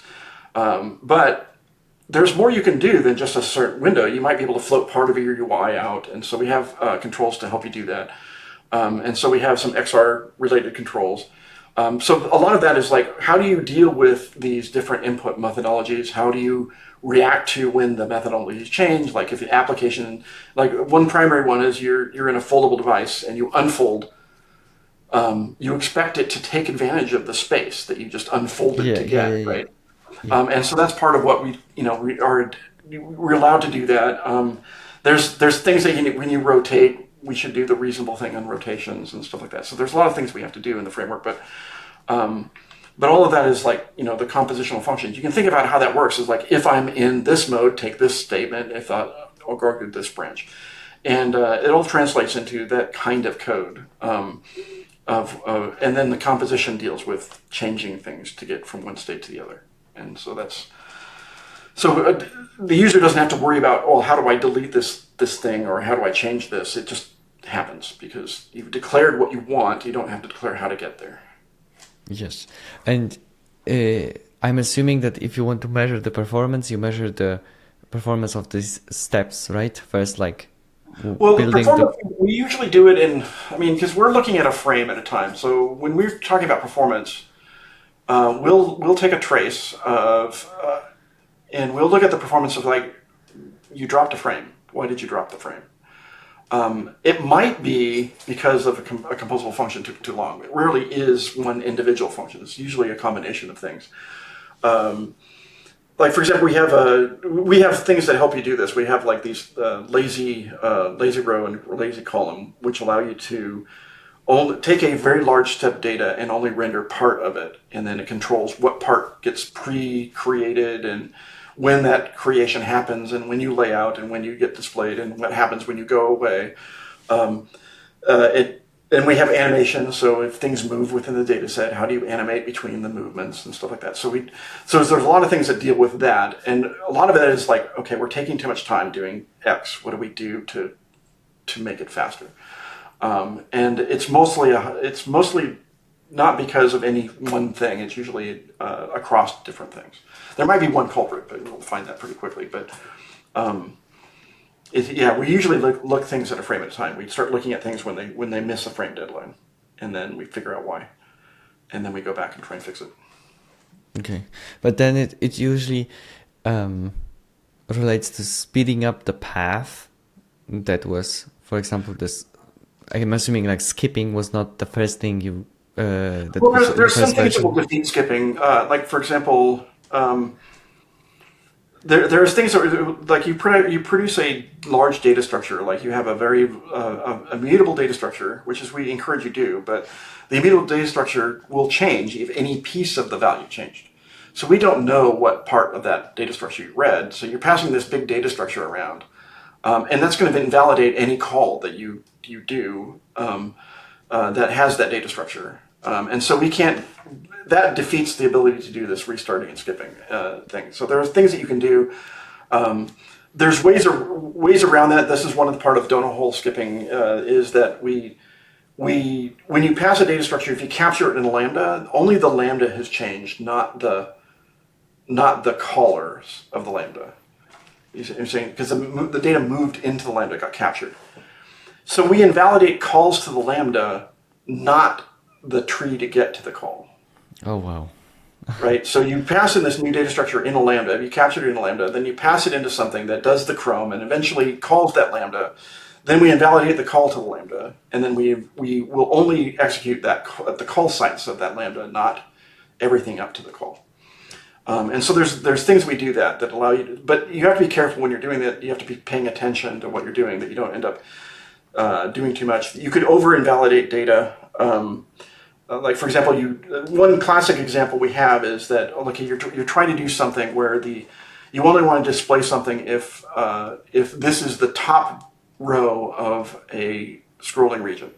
So you say I want to display this differently if it's the top one, and so you want to know whether the scroller is at the top. And one way to do that is say, well, is the scroll offset 0? That's a mutable state of where the scroll is. And so you can observe it. Say, well, if the scroll is greater than or is equals 0, then I do this, else I don't do that. The problem is that value is changing and you're executing that if statement every time you scroll, right? So you're doing this composition even when nothing's going to happen. You know it's not going to happen. What we have for that is that you have to know that that's the case, and it's where the value you're paying attention to, or the value you're using, is a subrange of the value you're reading. You can use this thing called a derived state of, which is a computed value that will only invalidate that part of the composition when the result changes, not when the values it read change. And so what it does is it will observe the values that it's reading, and then if the values that it read change, it will reevaluate the function, but if the value it produces is the same, it doesn't invalidate the region of the composition. Does that make sense? It gets complicated now to keep this all in mind. Yeah. Well, especially I don't have charts and graphs that I can use. Don't. When you're doing UI, it's like I can't show you UI to do this. But that's the idea, is that we have this thing called derived state of, which is this occurs in other things too, with the computed values, where you pay attention to the computed value, not the one that's being set.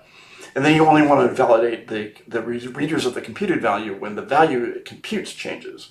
And that's the thing that we introduced to do that. But there's a lot of things that can sabotage you, but most of the time we're doing a good job. But usually it's when you're creating too much content, or you're not creating it soon enough. Like if you're in a scroll region where someone's done a fling, so they've had their finger and they fling. They don't want to see any jank because the user's eyes we're trained, or we have biological imperatives to detect movement, right? And the way we do that is not when something moves, but when the velocity changes, right? Does that make sense? Okay. We don't see movement, we see velocity changes. Okay. And part of that is that's so we know that the predator's around and we can get away. But when you're looking at a phone, like when you're scrolling, you see that there's a lot of things moving, but you're highly attuned to when it stops. or it janks, right? It missed a frame, and you will see that. So we need to make sure that that in these high velocity regions, we are not introducing visual artifacts that are very noticeable. And even missing one frame is really noticeable. So what we do is we do this thing where we pre-create content. We have this scrolling window of, you're scrolling in a particular direction. So between the frames, which we may have time to do, like a frame is either 8 or 16 milliseconds. Let's for now just say it's 16 milliseconds. So maybe it takes us like 3 milliseconds or 4 milliseconds to produce the entire frame, from recomposition to layout and draw. And then present on the screen and all that kind of stuff. So it takes us 3 milliseconds. That means we have 13 milliseconds that we can do stuff in, more or less, or we can, that might go down to like 3 or 4 milliseconds. But since then we can use, I know something's coming in on the screen in a couple seconds or, a couple milliseconds. Let's pre-create that so that when it's needed on the main thread, that it's available there. And so we don't have to create it now. Which we call emergency composition because we didn't know it was coming, and now it is. We try and do this, and we try and reduce the amount of emergency composition that we have when we're scrolling. And so there's various things that we try and do, and that's been over the lifetime of we didn't go out with a lot of these optimizations. I mean, the compose optimizations we had, but some of the UI optimizations we accumulated over time, where we look at we're looking at real applications and seeing where they have performance problems. Yeah, I mean, the difference we have with Compose, like for example, is that it is the framework for Android. If you're doing an Android application, it's not that you should use Compose because it's easier. It is the framework for Android, and so with that means that we have millions of people running applications using Compose on millions of different millions of millions of devices. And so I would say we have hundreds of millions of people, if not billions of people using. So we have to make sure that it works on all these different devices, from very low end ones to very high end ones, and there's a lot of work that goes into doing that. I can imagine already like like a wall filled with Androids of different Android phones of different size and device, and like the hardware specs, and people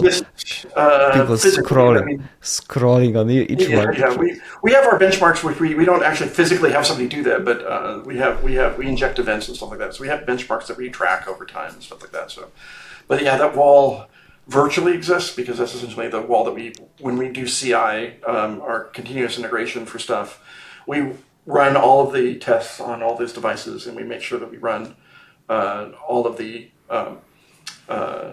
performance analysis we do on the devices and stuff like that. So we have definitely done a suite of things that we go through.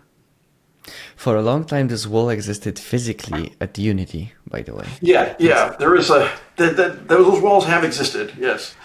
But right now, with like for example, with Firebase, Firebase maintains that wall in a data center instead of physically next to you. One of the reasons that drove the development of Compose to begin with was to unbundle the UI framework to avoid those issues. And what I mean by unbundling is that Vue framework comes with Windows or Android. It comes with the platform. And if we change the platform, you change the underlying framework that you're using. So if you run an application on one version of like Lollipop, for example, and you take a modern version of the 16, you're running a different version of the Vue framework underneath, and that application might do something that might be incompatible with what the current Vue system is.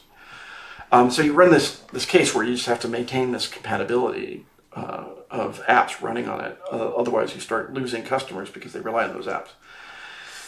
With unbundling the framework, it allows an application to bundle the version of the UI framework that they're using. And so they're resistant to those kinds of changes, but it also means that if the platform advances for some reason, some new UI methodology comes out, you have to update your app to take advantage of it. You don't automatically get it. And so that's the trade-off. And so it's basically being able to be more resilient, the applications to be more resilient at the cost of rolling out new features, and that's the kind of thing we're trying to negotiate internally. Is how do we balance that? And so Okay. Nice. I feel like we are closing off the chapter for Jetpack Compose. By the way, why Jetpack? Why Jetpack? Compose, I get. Why Jetpack? Well, so the reason is because it's a very marketing reason. Okay, so Okay.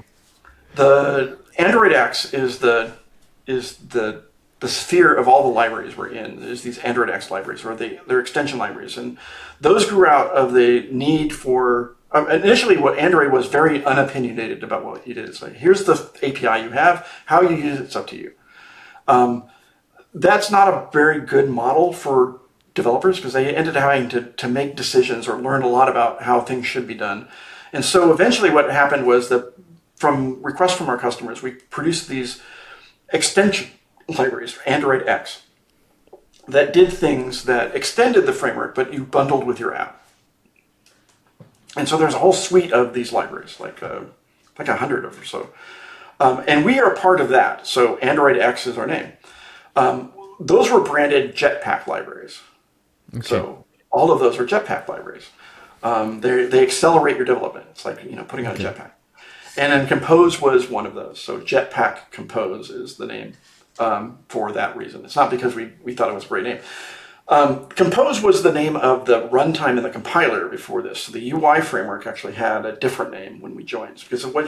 So Jim and Leland and I were a group, and we were targeting views at the time because that's what Android development was.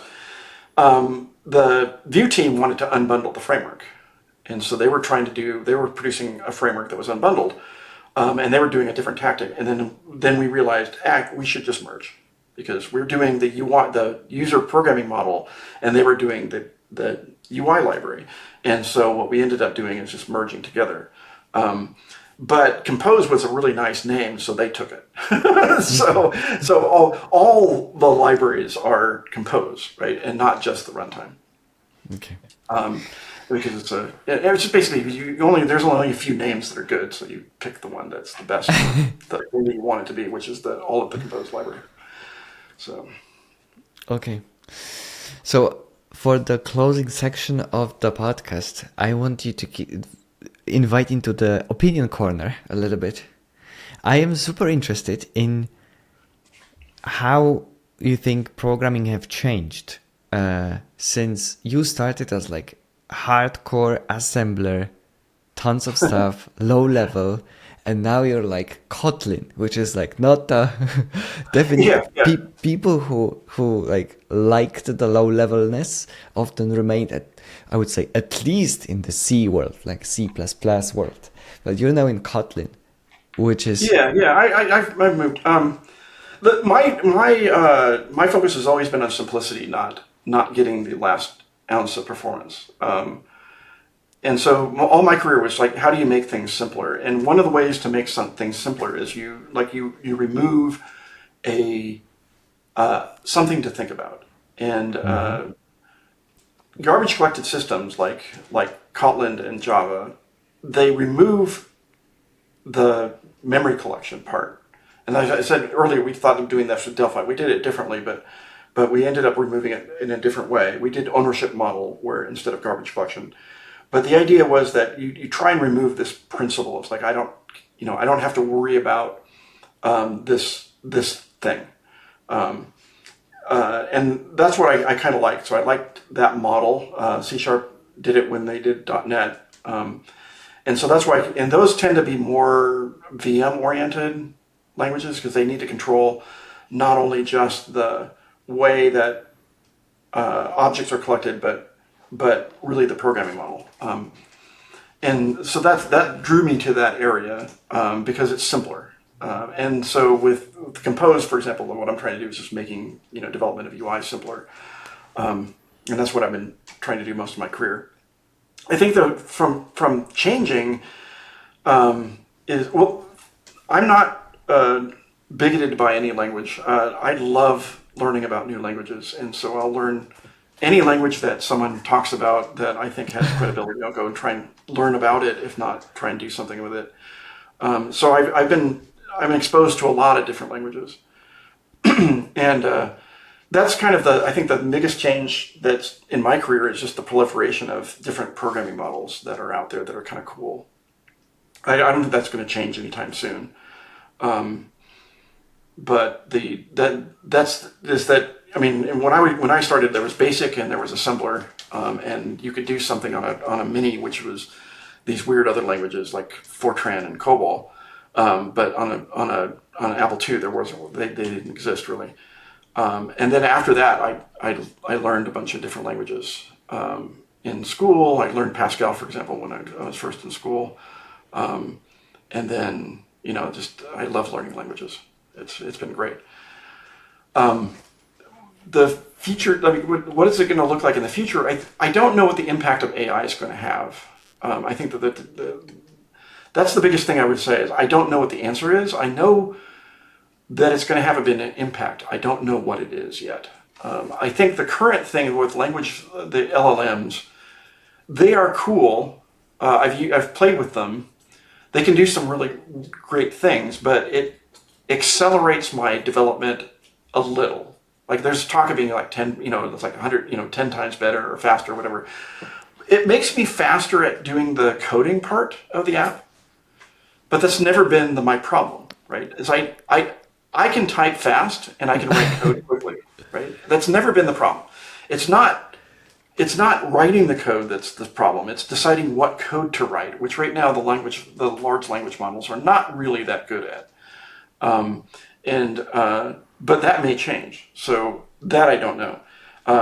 Are you going to be, is programming just going to be prompt engineering as I don't know. There is a class of the mental model of programmers that people are starting now to realize exist, which I'm not sure why they didn't exist, is that programmers think in abstractions where other people think of concrete things usually, right? And programmers will take a problem and they'll figure out not only how to solve it, but how to solve that class of problem, to where the problem that you initially gave them is just a special case of the problem that they solved, right? That's really, when it comes down to be a programmer doing that. Whether large language models can replace that person, I'm not sure. And whether you call that person a programmer or a domain expert or whatever, it's the idea to abstract the notion of what it means to do something and to generalize it is a very difficult thing to do. And it's what programmers do without thinking, which is probably why we don't talk about it very much. Because we just do that naturally. It's like breathing to us. That is hard for large language models currently to do, but I don't know. So this becomes like, what does programming mean in the future? I don't know what the answer is.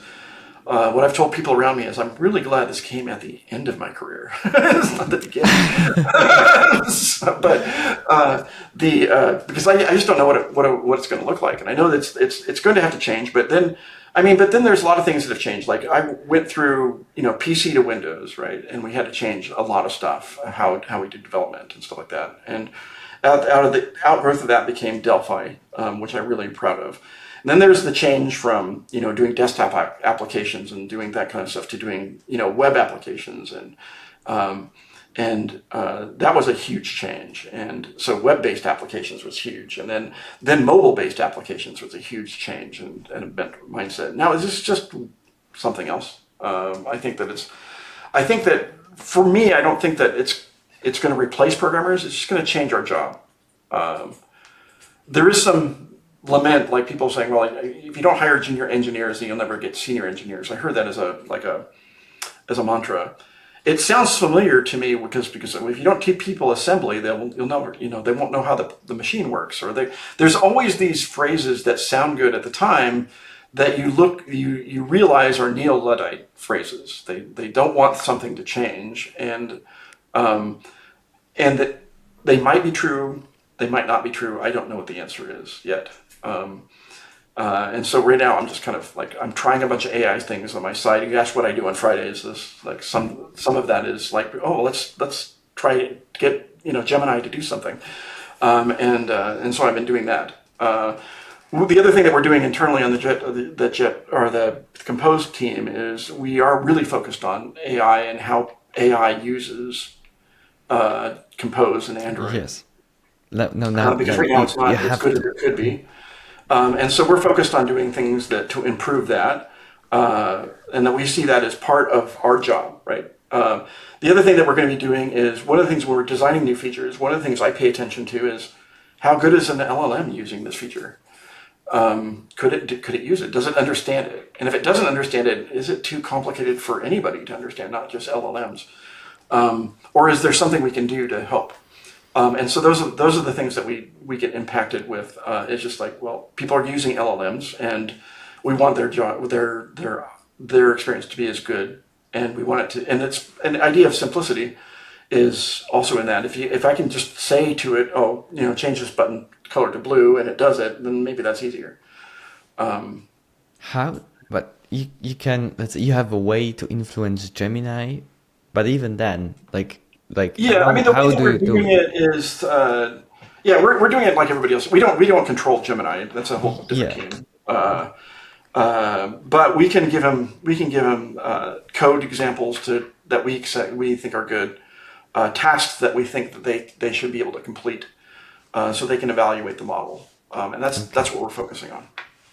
Okay, but this is a point that I had, like you brought up. I had no idea that now when you're writing a library, you should be like thinking about how LLMs will produce the code with the examples. I think it's required now. Yeah. This is if you want to compete, you want to be able to. The LLM's going to generate, like, you're going to ask it to do a game, or you're going to do it. You're going to say, I want to recurse Word as a. You're going to do something, right? You're going to start. It's going to pick a model for you, like what programming language it's going to use, and what technology it's going to use, and stuff like that. If you're not in the sphere of those, right, you're probably going to be irrelevant in 5 years. Is that the only people you're going to be using your software are people who are neo-Luddites. They don't want to do AI. They think AI is awful, and produces crappy code, which is a large case. That's been the case. But that's not going to be the case probably in a few years, right? The code models are getting so much better now. And they're getting it at a very fast rate, that if you don't compensate the way you design languages and libraries to compensate for large language models, you face a time where you probably will be irrelevant. It's sort of like I ran into this early in my career, not AI obviously, but Turbo Pascal 7 was the best development. I can make a case that it's the best DOS development model that ever existed. It was awesome. It did extended mode memory. It was really easy to do. We had a really good UI library, but Windows, right? So it came out the same time Windows did. So yeah, no one cared. A bunch of people used it and cared, but the idea is that it became irrelevant because it didn't target Windows. And that's the same thing. I see that same kind of sea change for development of, if it doesn't target, there's also sea changes, like if it didn't target mobile, what are you doing, right? And that became a sea change as well, or if it didn't target web. So there's going to be these sea changes that happen, and we're not sure about, like with the web, we weren't sure exactly what it meant to program the web initially, and people did some really weird things. And some of them really looked dated. But eventually it became like, oh, okay, this is a thing. And so we don't know how, designers will play into this, how, like, if you get somebody who can do a good design, will they be successful at doing an app? Or do they need somebody that will think about all the places that they don't think about? One of the things that we know with designers is they think about the common case, and engineers think about the uncommon case. And so we think about the exceptions of, okay, yes, that's great, I can do that, but what if it's on its side? What if I have more space than you thought it did? What if I'm constrained and I have a language that has more characters than you expected? Things like that is what engineers will ask. And so those questions are still valuable. What form they take is, I'm not sure. Okay. Nice. Chuck, this was awesome. Thank you so much. Please tell me, where can people follow your work? Well, I'm the lead for Compose now. And so it's basically Compose. That's where most of my focus is. I do have a GitHub repository, which is Chuck Jazz, or GitHub account, which I do some things on, but they're not to be taken seriously. It's not where I do stuff, but like, for example, I'm vibe coding a language, but I don't expect anybody to use it. I'm just trying to figure out, can Gemini produce a language that actually does stuff? And so far, I've gotten pretty close. Like it generates a parser, it generated a parser, a tokenizer, code generation. It produces WASM code that you can execute in the browser if what you want to do is add two integers together. But it's gotten to it's not real yet. But it's like, well, this is the farthest I've gotten with that.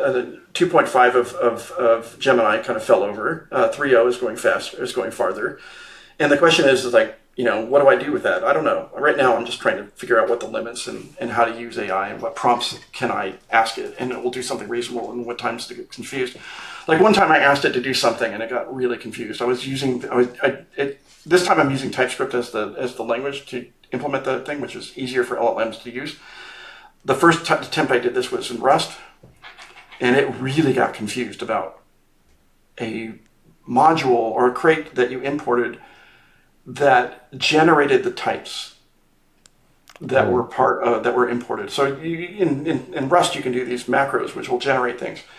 And the LLM got so confused about why it saw a symbol and says, well, I don't see an import for it. I'll import it. Then it gets a compiler error saying you duplicated the symbol, and says, well, maybe I should not import it.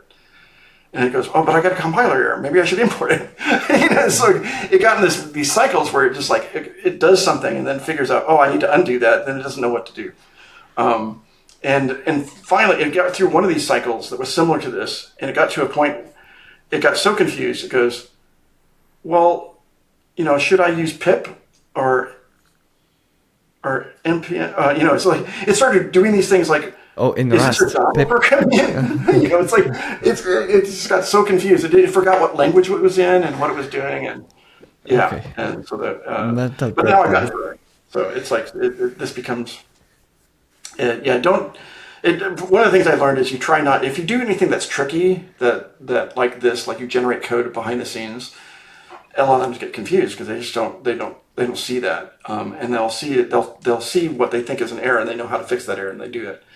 And so you'd have to train the model to know about this kind of library, and so that's one of the things is like, well, maybe we shouldn't write libraries like that anymore that do that are kind of tricky, and yeah.